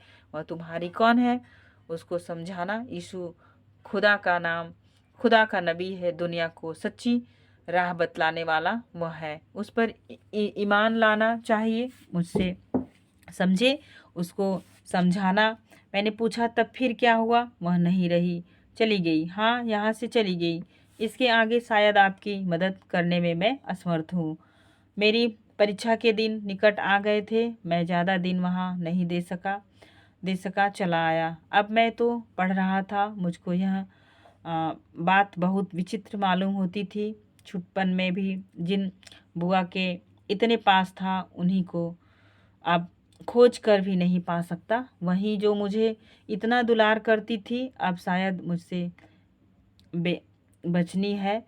मैं सोचता यह दुनिया में क्या क्या हमसे खुदा कर लिया है, जो ढोंगे मानो के स्नेह को ऐसा फाड़ देना है मन को फटने के लिए। क्या वे आपसे आपस में जुटे रहने के लिए नहीं? मैंने विवाह संबंध की फिर बात चल पड़ी थी। इस बार का अस्ती माँ बहुत की अच्छा समझाती थी। कुछ शील संपदा की दृष्टि से तो अच्छा था ही। लड़की भी बहुत सुंदर, सुशील और शिक्षित थी। देर यह थी कि मैं एक बार उसके यहाँ पहुँच कर कन्या को देख लूँ और कन्या मुझे देख ले। मैं इसको दिनों में से टालता आया था। मुझे जाने क्यों अपने बारे में बहुत संकोच होता था। अपने में संकित ही बना रहता था। किसी तरह की अपनी बड़ाई भीतर से उमड़ कर आती ही न थी। प्रशंसक मेरे भी थे, लेकिन अपनी प्रशंसा का कारण मुझे अपने में नहीं मिलता था। इसके विपरीत अपने में जो मुझे मिलता था, उससे मैं कुछ और निराश होता जाता था। लेकिन एक बार मुझे वहाँ जाना ही पड़ा और संयोग की बात कि उन्हीं डॉक्टर साहब के घर बुआ से भेंट हो गई। देखता क्या हूँ कि जो डॉक्टर के घर पर छोटे बच्चे बच्चियों को पढ़ा रही हैं, वे और कोई नहीं, बुआ ही हैं। उस समय तो मैं कुछ नहीं बोला और उन्होंने मुझे देखकर न देखने का स्वभाव दिखलाया। लेकिन उस कारण मैं वहाँ कुछ काल प्रकृतिस्थ नहीं रह सका। लड़की ने मुझे नापसंद नहीं किया, जहाँ तक मैं यह बात जान सकता हूँ। मेरे मेरे उन्हें नापसंद करने का सवाल ही नहीं था। देखकर मैं उसके रूप गुण की समीक्षा में जा सका ही नहीं। उतनी सुध-बुध ही न रही थी। क्या वह मानव कन्या है? तब फिर किन्नर लोक की परी क्या होती है? उन राजनंदिनी यही नाम था को पहली ही निगाह देखकर मेरा निश्चय बन चुका था। लेकिन दुर्भाग्यवश उस समय मेरा वाक चातुर्य मेरा साथ छोड़ जाने कहाँ चला गया था। मैं झेप कर रह गया था, बोल कुछ भी नहीं सका। इस आकृत आकृत अर्थता पर अपने से उस समय मैं रुष्ट भी हो आया हूँ। प्रतीत होता है वह रोष हठात प्रकट भी कुछ हो गया था, क्योंकि मुझे ज्ञात हुआ कि समझा यह गया कि लड़की मुझे पूरी तरह पसंद नहीं है। निश्चय है कि इस भ्रम को मैंने यथाशीघ्र पूर्ण सफलता के साथ छिन्न भिन्न ही कर दिया। पर उस घर में मेरी अभ्यर्थना का आग्रह कुछ और बढ़ गया। सबको पहले ही मेरी खातिर मंजूर थी, लेकिन अब बात कुछ और थी। भाभी सास जी की बात तो बस पूछिए नहीं। वह हर वक्त मुझे घेरे रहती थी। बात बात में मैंने उनसे कहा, बच्चे स्कूल में तो पढ़ने जाते हैं ना, या घर पर ही पढ़ते हैं? उन्होंने कहा, स्कूल में तो जाते हैं, पर घर यहाँ कुछ पढ़ाई होती है। और यहाँ ऊधम इतना मचाते हैं कि राम राम। इससे एक तो मास्टरनी लगा ली है। यह मास्टर आता है 30 रुपया माहवार में अलग से पढ़ाई पर खर्च करती हूँ, तभी तो मास्टरनी अच्छा पढ़ाती है। हाँ, भले भली औरत है, गरीबनी है, अच्छा बोलती है, बतलाती है और संतोष संतोष भी है, संतोषजन भी है। बच्चे उनसे खुश हैं। हाँ, बच्चे खुश हैं, बच्चे तो बहुत ही खुश हैं। 2 महीने से लगी हैं, लेकिन हमें तो उसका बहुत सहारा हो गया है। यहाँ कहीं स्कूल में भी पढ़ाती होंगी। हाँ, पढ़ाती हैं। हम क्या देते हैं, यही 8-10 दे देते हैं। कोई ठीक अभी तक भी नहीं। 8-10 में भला क्या होता है, पर चलो गरीब है, सहारा ही सही। उसके बुलवाऊं? मैंने कहा नहीं नहीं, बुलवाओगी क्यों? उन्होंने कहा ऐसी कोई बात नहीं, जब होता है मैं बुलवा लेती हूँ और वहाँ आ जाती हैं। अकेली है, हमारे हाथ का काम बटा देती हैं, तो उसका भी मन बहल जाता है और हमें भी सहारा होता है। अच्छी लड़की है, बात का बुरा नहीं मानती। मालूम होता है तुम्हारे घर से बहुत हिली है। हाँ, आती जाती हैं। इस ब्याह में उसे बड़ा चाव है। गृहस्थी का सुख बेचारी के पार में था नहीं। तुम्हें देखने की उसे बड़ी लालसा थी। जाने आज चली क्यों गई, ठहरी क्यों नहीं? काम होगा, नहीं तो तुमको तो वह बहुत देखना चाहती थी। मुझको? हाँ, बड़ी। राजनंदिनी का उससे बड़ा प्रेम हो गया है। हम सभी उसे चाहते हैं। लो, उसे बुलाती हूँ। मिलना बोलना। मैंने शीघ्रता से कहा नहीं नहीं, क्या जरूरत है। मैं सचमुच इन भावी सास से बातें बढ़ाना नहीं चाहता था, पर वह तो एक बार शुरू करके बात का अंत न पाती थी। फिर भी बोली, मैं अभी बिट्टन के हाथ उसे बुलाती हूँ। मैंने जरा जोर से कहा, नाहक किसी को क्यों तकलीफ दोगी, रहने दो। बोली, तकलीफ उसे कब होगी, कब कोई बुलाता होगा? मैंने अनायास कहा, क्यों? बोली, अकेली बेवा है, कहीं दूर की अपने को बतलाती है। उसका कौन घर कुटुंबी यहाँ बैठा है। उसी भाव से मैंने पूछा, यहाँ कहीं पास ही रहती होंगी? कुल 3 मिनट का रास्ता है। मैंने जल्दी से कहा, खैर कोई बुलाने की ज़रूरत नहीं है तो जाने दो। ठीक है, हैरान होंगी बेचारी। अब तुम आराम कर लो। मैं आराम तो नहीं चाहता था, लेकिन उस समय मुझे छोड़कर चले जाने के लिए मैं उनका कृतज्ञ हुआ। उसी दिन शाम को मैं बुआ के यहाँ गया। स्कूल के पास ही वह एक छोटी क्वार्टर में रहती थी। मैं पहुँचा तब फ्रेम पर फ्रेम पर एक रुमाल काढ़ रही थी। मुझे देखते ही कहा, आओ। और पीढ़ा छोड़कर मैंने बैठने को सामने सरका कर रख दिया। बैठा थोड़ी देर। मैं उन्हें देखता रहा। कोई कुछ नहीं बोला। सफ़ेद बिना किनार की धोती थी, बाल ढीले जूड़े में बंधे थे। आंखों की स्निग्धता विशेषता से निगाह को आकृष्ट करती थी। देह इकहरी और वसीभूत, मानो अपने भाग्य से गहरा सौहार्द है। अनबन किसी प्रकार की भी नहीं। जो झेला है सब पी गई है, सबका रस बन गया है, खार कोई नहीं। मैं ही बोला। मैंने कहा, मैं वहाँ गया था। धीमी से बोली, मैं जानती थी तुम आओगे। अस्पताल में भी गया था। तुमने मुझे नहीं लिखा। क्या लिखती? अच्छा, मुन्नी कहाँ है? मर गई। मर गई? कब मर गई, कैसे मर गई? 10 महीने की होकर मर गई। रोग से मरी, कुछ भूख से भी मरी। मैं चुप पड़ गया। थोड़ी देर बाद कहा, मिशन वाले उसे मांगते थे, दे क्यों नहीं दिया? वे चुप रही। अनंतर बोली, गलती हुई, पर माँ बनना ही गलती थी। मैं चुप भी नहीं रहा गया। पूछा, यहाँ कैसे आई? भटकते भटकते ही आ गई। सुनकर और न पूछा गया, बैठा रह गया। पर तब भी तो मुझे ऐसा नहीं मालूम हुआ कि बुआ उस भटकने का अब भी अंत चाहती है। आगे भी तो भटकना ही है। सदा के लिए भाग्य में भटकना बदा है, मानो यह खूब जानती है और जानकर अशेष भाव से तृप्त काम होकर उसे ही अपना ले। यह चाहती है जैसे किसी और कृतार्थना नहीं है, किसी और निगाह भी उठाकर देखना नहीं है। मैंने कहा, बुआ अब? बोली, अब तो मेरी शादी है ना। हाँ, मेरी शादी है। क्या तुम जानती थी कि शादी मेरी ही है? नहीं, यह नहीं जानती थी। राजनंदिनी शादी जानती थी, पर वही तेरी भी है। यह जानती थी क्या यहाँ मैं ठहरती? क्यों ठहरती, क्यों नहीं? मैं अपशकुन जो हूँ भाई, अशगुन से बनता काम बिगड़ जाता है। अब भी मैं सोच रही हूँ कि क्या चली जा न जाऊँ, पर सुन, एक बात तुमसे कहती हूँ, यहाँ कोई बेवकूफ़ी मत करना। अब आ गया तो आ गया, फिर मेरे यहाँ मत आना। मेरे कुल सील का कुछ पता है, इससे मेरे यहाँ आना जाना ठीक नहीं है। और सुन, जैसे हो यह विवाह ठीक करना ही होगा। लड़की मेरी देखी भाली है, खूब सुंदर है और शीलवती भी है। मैंने अचानक कहा, तो तुम्हारी राय है यह रिश्ता कबूल कर लूं? जरूर कर लो, अच्छी बात है, कर लूंगा। लेकिन अब तक कुछ और सोचता था, अब विचार लिया है कि एक बार साफ कह देना होगा कि तुम मेरी बुआ हो। उन्होंने एकाएक दोनों कानों को हाथ से ढाँप कर कहा, ना ना भाई ना, कभी नहीं।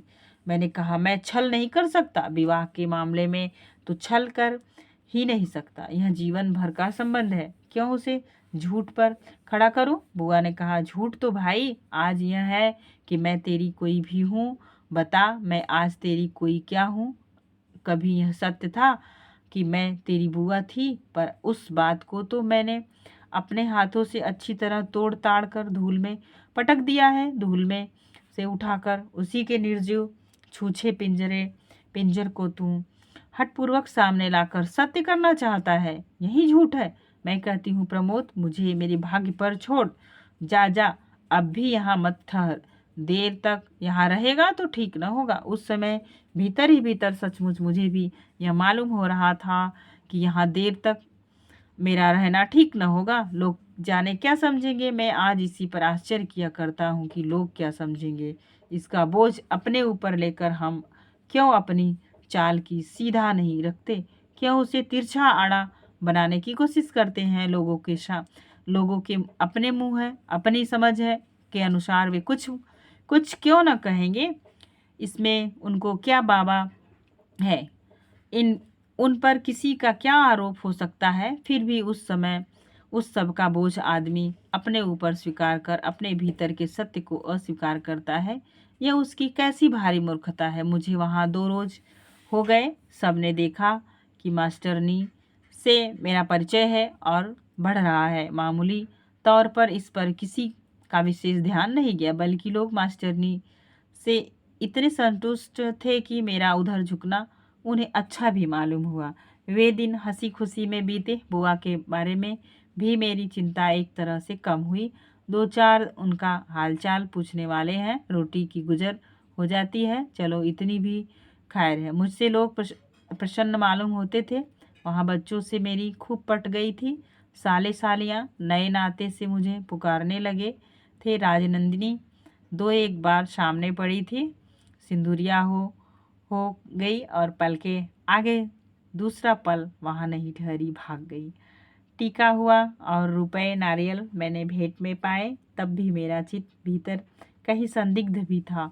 पूरी तरह वह आ खिल नहीं आ रहा था, खिल नहीं जा रहा था, आ रहा था। कहीं भीतर इस बात पर मैं दबा आता था कि सच्चाई में खोल नहीं रहा हूँ। वह दबाव इतना हो गया कि जब चलने का समय आया तब मैंने डॉक्टर साहब से मानो चुनौती के साथ कह दिया कि मास्टरनी मेरी बुआ है।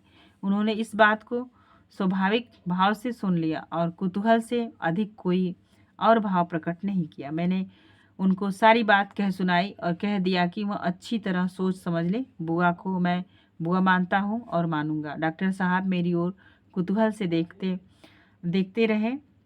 बोले, ठीक तो है, इसमें बुराई क्या है? इसमें मेरे लिए खास तौर से सोचने समझने की क्या बात है? I have you, what more do I want. मुझे सचमुच अपने मन के व्यर्थ द्वंद्व पर लज्जा आई। मैं खुशी खुशी वहाँ से विदा हुआ। राजनंदिनी ने एक गुप्त भेंट और अनन्य विश्वास से मुझे अनुग्रहित किया था, पर विधि लीला स्थिति में तनाव आया और मेरे झुकने पर भी वह न संभली। रिश्ता टूट गया। सास राजनंदिनी की माता दृढ़ता से उसके प्रतिकूल थी और बिरादरी को भी उसमें आपत्ति थी। डॉक्टर साहब को उसके टूटने की बहुत ग्लानि थी। उनसे मेरे अंत तक संबंध बने रहे और वे मुझे पत्रों में सदा अपना पुत्र ही लिखते रहे। नंदिनी के दूसरे विवाह पर उन्होंने बहुत असंतोष भी प्रकट किया और कदाचित उसका कुछ दुष्परिणाम भी सुनने में आया था। खैर वह जो हो, न बिरादरी से और न अपनी भार्या से कुछ उनकी पार बस आई। सो तो हुआ, लेकिन फिर बुआ को भी उस नौकरी पर नहीं रहने दिया गया। ट्यूशन तो छूट ही गया। इस खबर को सुनकर मैं एकाएक चिंता में पड़ गया। चिट्ठी दी, तार दिया, पर जाने का सुविधा न पा सका। लेकिन जाने वह चिट्ठी तार किस कुएं में गए, यह पता अवश्य लगा कि बुआ वह जगह छोड़ गई है। छोड़कर कहाँ गई राम जाने। इस दुनिया में क्या जगह उनकी है कि जहाँ जाए। कोई ऐसी जगह नहीं है, इसलिए आज तो सब जगह उनकी अपनी है, सब एक समान है। बहुत बहुत हो गया, अब समाप्त करूं। जिंदगी कहानी है और बुआ की कहानी में भी अब सार नहीं बचा। घटनाएं होती हैं, होकर चली जाती हैं। हम जीते हैं और जीते जीते एक रोज़ मर जाते हैं। जीना इसी किस हौस से आरंभ करते हैं, पर उस जीवन के इस किनारे आते आते कैसी ऊब, कैसी उकताहट जी में भर जाती है। मैं इस लीला पर, इस पहेली का पर सोचता रह जाता हूँ। कुछ पर नहीं मिलता, कुछ भेद नहीं पाता। समंदर है अपनी नन्ही नन्ही कागज की डोगी, ले हम भी उसके किनारे किनारे खेलने के लिए आ उतरे हैं। पर किनारे की कुशल है, आगे था नहीं। हिम्मत वाले आगे भी बढ़ते हैं, बहुत डूबते हैं, कुछ तैरते भी दिखते हैं, पर अधिकतर तो किनारे पर सांस लेने भर जगह के लिए छीन झपट और हाय हाय मचाने में लगे हैं। नहीं तो वे और करें भी क्या, लड़ते झगड़ते अपने छोटे से वृत्त की परिधि में घूम लेते हैं और इस भांति जी लेते हैं। सागर तीनों ओर कैसे उल्लास से लहरा रहा है, पर वह लहराता रहे, हमें अपने धंधे हैं उधर करने को, हमारी आँख खाली नहीं है। और कैसे करें, इधर आँख है उस सागर की लहरों का अंत कहाँ, कुल कहाँ, पार कहाँ। कहीं पार नहीं है, कहीं किनारा नहीं है। आँख को ठहरने के लिए कोई सहारा नहीं है। क्षितिज का छोर है, वहाँ आसमान समंदर से आ मिला है। वहाँ नीला अंधियारा दिखता है, पर छोर वहाँ भी नहीं। वहाँ छोर तो हमारी अपनी ही दृष्टि है, दृष्टि का है, अन्यथा वहाँ भी वैसी ही अकुल विस्तीर्णता है। वो उधर हम न बढ़े न बढ़े, वहाँ था नहीं। जल अगम है सुनने बोलने को, वहाँ कौन है जो है अपने पराये, सब आसपास तक है। वहाँ तो सन्नाटा ही सनसनाता है, ना उधर ना बढ़ेंगे ना बढ़ेंगे, किनारे पर ही रहे। जहाँ पैर धरती से छू जाते हैं वहीं तक रहे। जहाँ हमारा लंगर धरती को पकड़ ले और हम ठहर सके, बस बस उसके आगे। जब तक समंदर के अगाध फैलाव की ओर हम देख लिया करें, यही क्या कम है, इतना भी बहुत है, बहुत है।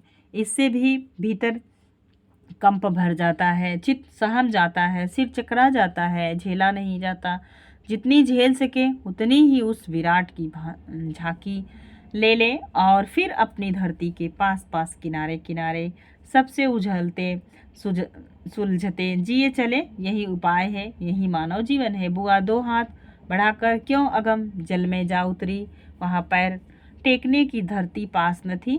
किस साहस पर वह ऐसा कर सकी। मैंने किनारे खड़े खड़े पुकार कर कहा, यहाँ आ जाओ, यहाँ आ जाओ, मैं यहाँ हूँ, मैं तुम्हारा भतीजा हूँ, मैं प्रमोद हूँ, वही हूँ जिसे तुम प्यार करती थी। वहाँ आ जाओ, यहाँ आ जाओ, यहाँ तुम्हें हम सब मिलेंगे। यहाँ मजबूत धरती है, यहाँ कोई कठिनाई नहीं है, यहाँ कुशल क्षेम निश्चित है, सुलभ है, लहरों का डर नहीं, वहाँ सूखी धरती है।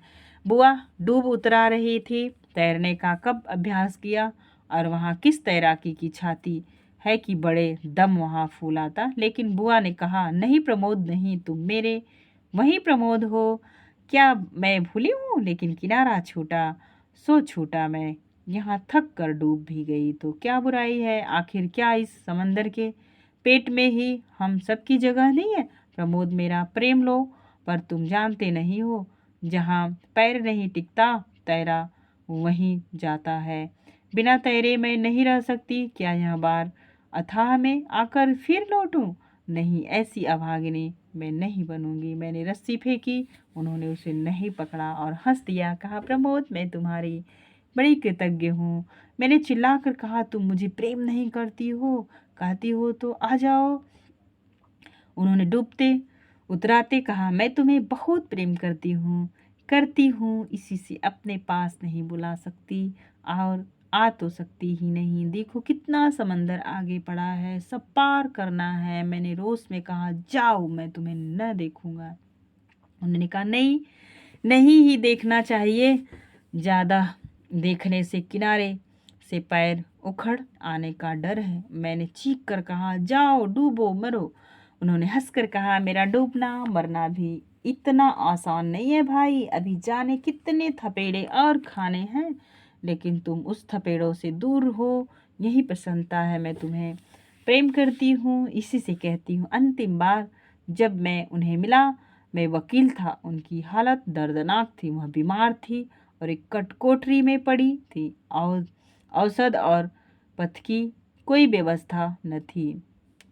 आसपास की कुछ लोगों की सहानुभूति उन्हें प्राप्त थी, पर ये लोग उस वर्ग के थे जिनकी सहानुभूति कीमत पैसे के तल पर नहीं के बराबर हो जाती है।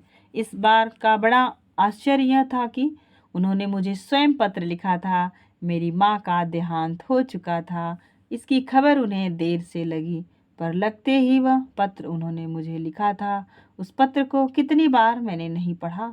पढ़ता हूँ और पढ़कर रह जाता हूँ, सोचता हूँ पर नहीं, कुछ नहीं सोचता।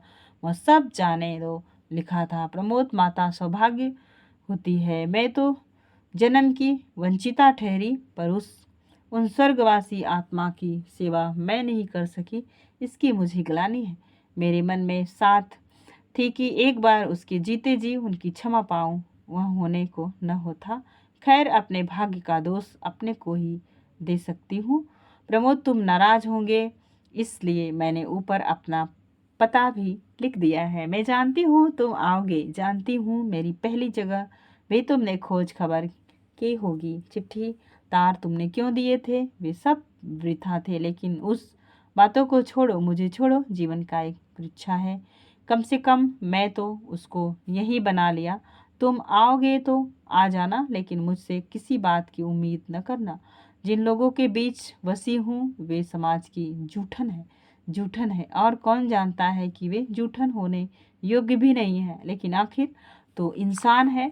और यह बात जब कि उनके बीच आ पड़ी हूँ, मैं साफ देखती हूँ, मैं किसी भी और बात पर जिंदा रहना नहीं चाहती। उनकी बुझती और जगती इंसानियत के भरोसे ही रहना चाहती हूँ। दर दर भटकी हूँ और मैंने सीखा है कि इन दुर्जन लोगों को सद्भावना के सिवा मेरी कुछ और पूंजी नहीं हो सकती।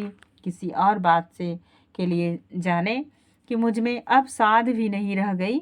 मुझको ऐसा अनुभव हो रहा है कि इन लोगों में जिन्हें दुर्जन कहा जाता है, कई तह पार कर वह भी तह रहती हैं कि उसको छू सको तो दूध सी श्वेत सद्भावना सा सोता हो ही फूट निकलता है। इसी से अब यह प्रतीत मेरे लिए उतनी कठिन नहीं रह गई है कि इससे अभ्यंतर में परमात्मा है, सर्वंतर्यामी है, सर्वव्यापी है। इसी से मैं अभी यहाँ से टूटकर उखड़ना नहीं चाहती। क्यों चाहूँ?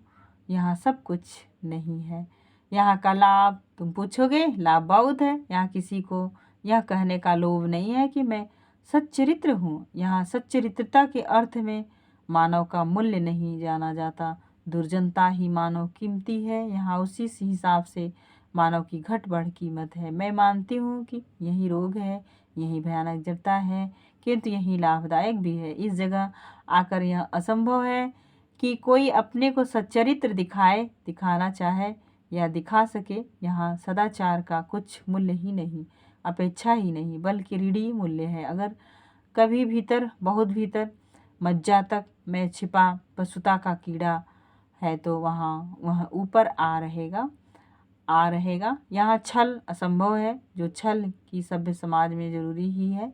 यहाँ तहजीब की मांग नहीं है, भव्यता की आशा नहीं है। बेहाई जितनी उघड़ी सामने आवे, उतनी यहाँ रसीली बनती है। बर्बरता को लाज का आवरण नहीं चाहिए। मनुष्य यहाँ खुलकर पशु हो सकता है, जो नहीं हो सकता उसकी मनुष्यता में बट्टा समझा जाता है। इसलिए सच्चरित्र दिखने वाला यहाँ नहीं टिक सकता। उसे मज्जा मज्जा तक सज्जा सच्चा होना होगा, तभी खैरियत है।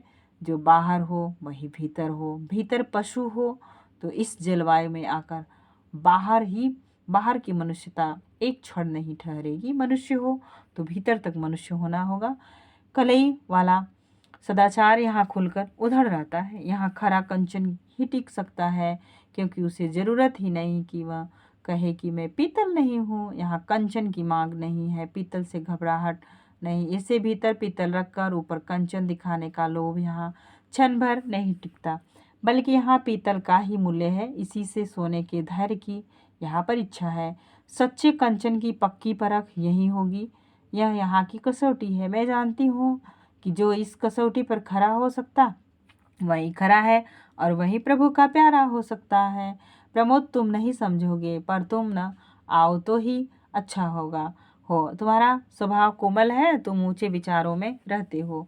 यहाँ कोमलता और उच्चता नहीं है, यहाँ गंदगी है और जड़ता है। मैं उसमें सांस लेकर रह लेती हूँ, क्योंकि आदी हो गई हूँ। हो सकता है कि मन की उच्च और कोमल वृत्तियाँ भी मेरी मंद पड़ गई हूँ। जो हो, पर तुम न जाओ, आओ तो ही भला है। तुम्हारा प्रेम खोना मुझे असह्य होगा। अगर अब भद्र वर्ग के लोगों में से मैं किसी को जानती हूँ तो तुम्हें जानती हूँ। न अब मुझे ही कोई जानता है, पर तुम्हारा अकेले के कारण मैं उस तमाम भद्र वर्ग की अप्रेम करने से बची हुई हूँ।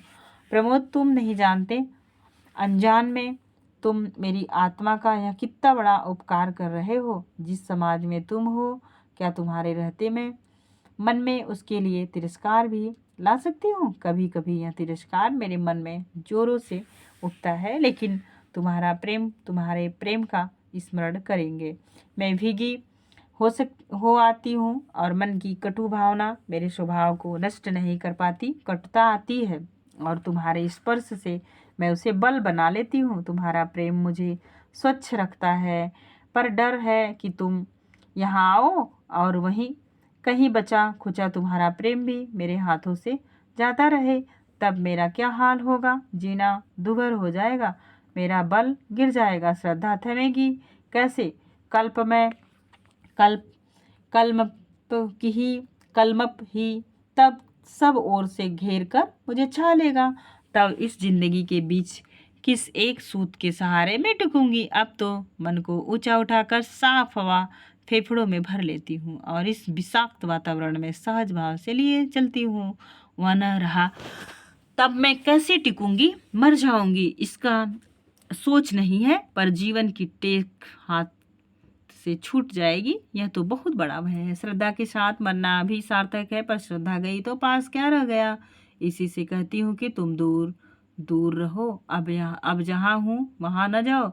किस तरह हूँ वह जगह तुम्हारे देखने योग्य नहीं, और तुम्हारे भरोसे मैं यहाँ की होकर भी यहाँ की नहीं हूँ। इससे तुम ना आओगे तो तुम जानो कैसे इतना बड़ा पत्र लिख गई, और क्यों नहीं जानती?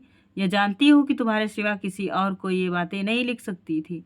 उन बातों को सोच समझ कर भी नहीं सकती थी। प्रमोद, यह असंभव न जानना कि मैं तुम्हें पुकारूं और कहूँ मुझे उबार लो। जब मेरे भीतर की श्रद्धा टूटेगी तब मैं तुझे आवाज़ दे लूँगी।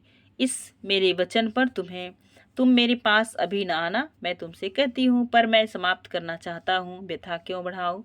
और जहाँ और जिस अवस्था में मैंने बुआ को पाया उसका वर्णन करते दुख होता है। वर्णन नहीं करूँगा, बुआ के इस पत्र से उनका अनुमान किंचित भी नहीं किया जा सकता।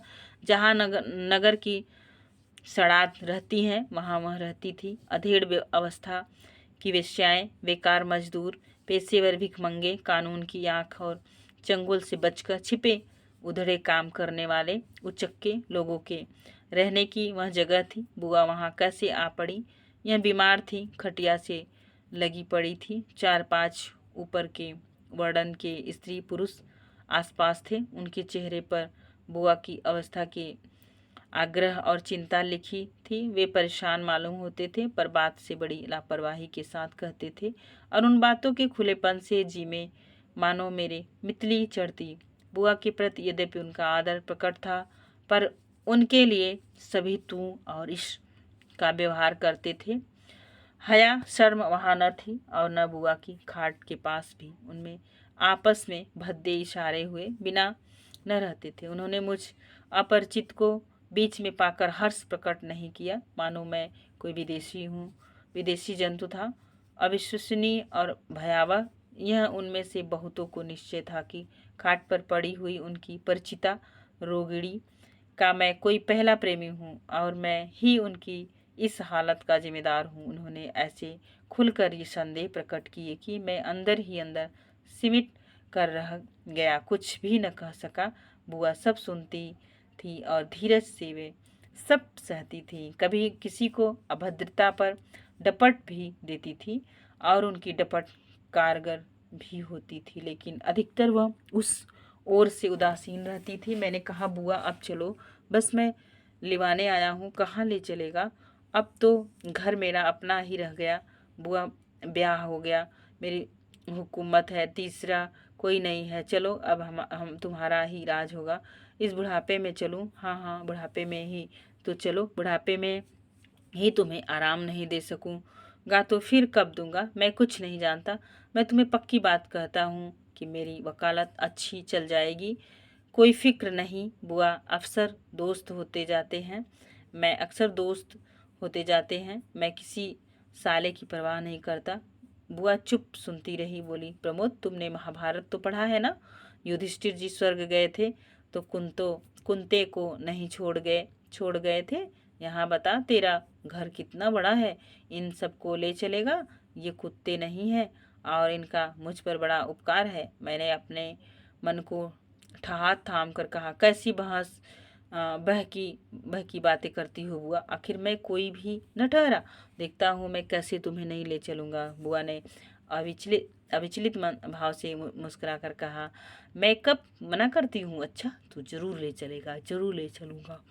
सुन, जरूर ही ले चलेगा। हाँ हाँ, कह तो रहा हूँ, जरूर जरूर ले चलूँगा। बुआ ने कहा, तो यह बता, तेरे पास बहुत रुपया है? कितना रुपया है? मैंने कहा, रुपया? बोली, जितना दे सके मुझे ले जा, फिर तो मैं तेरे घर गई बराबर हूँ कि नहीं? अब बोलो।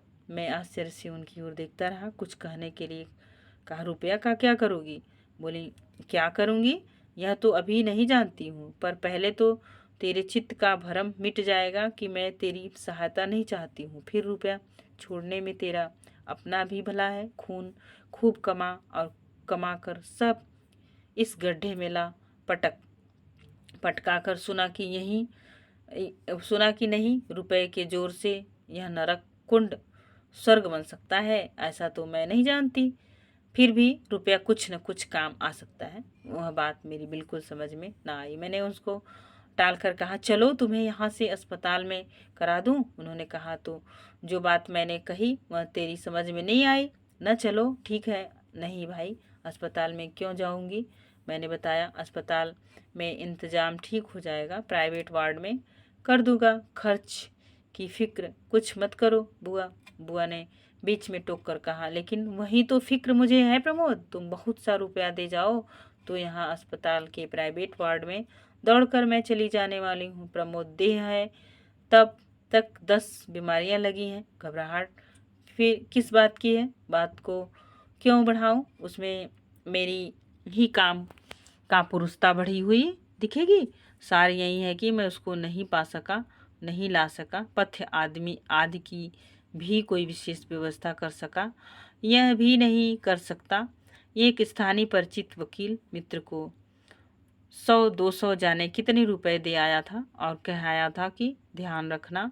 उन्होंने ध्यान तो रखा होगा, पैसा भी खर्च होगा, पर वह ध्यान और खर्च वाजिब किया गया होगा, यह भी निश्चित है। परिणाम यह है कि मैं बहुत नाराज होकर, बहुत चुनौती भरी बातें कहकर, बहुत ताकीद और नसीहतें देकर वहाँ से चला आया कि फिर नहीं गया और आकर ऐसा वकालत में चिपट गया कि किसी बात के लिए आंखें खुली न रहे, कुछ भी और न देखे, अपने सामने का स्वार्थ देखे और बस।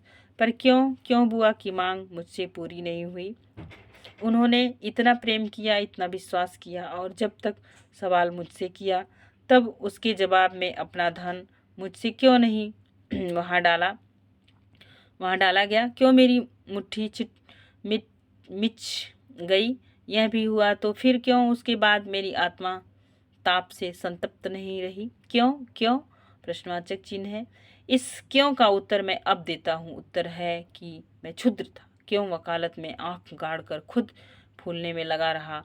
क्यों मन में मानता रहा कि मैं ठीक हूँ? क्यों कर्तव्य को दबाता रहा और कर्तव्य करता रहा? उत्तर है कि मैं बुद्धिमान था, मूर्ख नहीं था। तोल तोल कर चला और तराजू अपने हाथ में रखी, इसलिए आज तो असली तराजू है, उसमें हल्का तुल रहा हूँ। आज इस सारी वकालत के पैसे और बुद्धिमत्ता की प्रतिष्ठा के ऊपर बैठकर सोचता हूँ कि क्यों मुझसे तनिक मूर्ख नहीं बना गया। इस सब रुपए को और प्रतिष्ठा को अब मैं पेट से बांध कर कहाँ ले जाऊँ?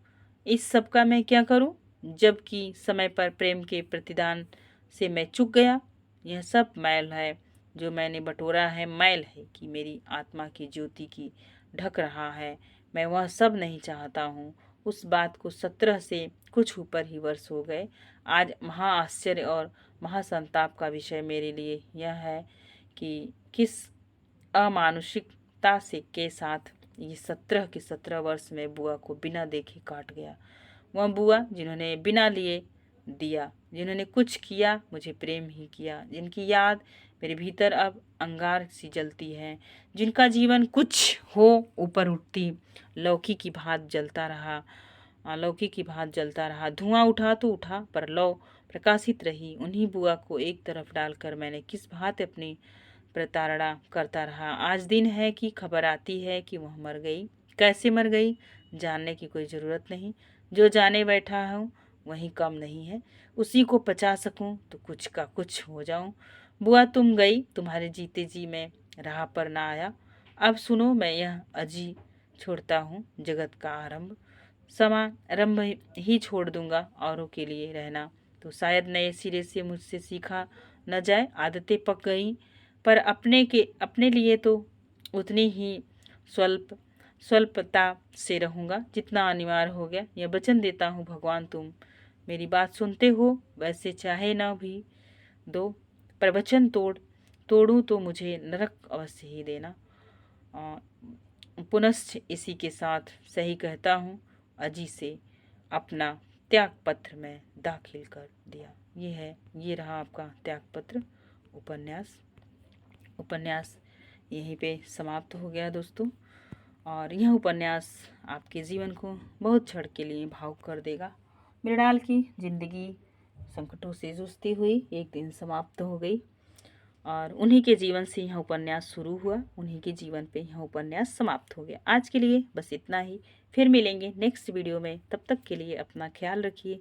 वीडियो व्याख्यान पसंद आया दोस्तों, हमारी मेहनत आपको पसंद आए तो प्लीज़ एक लाइक कीजिएगा, प्यारा सा कमेंट कीजिएगा। धन्यवाद।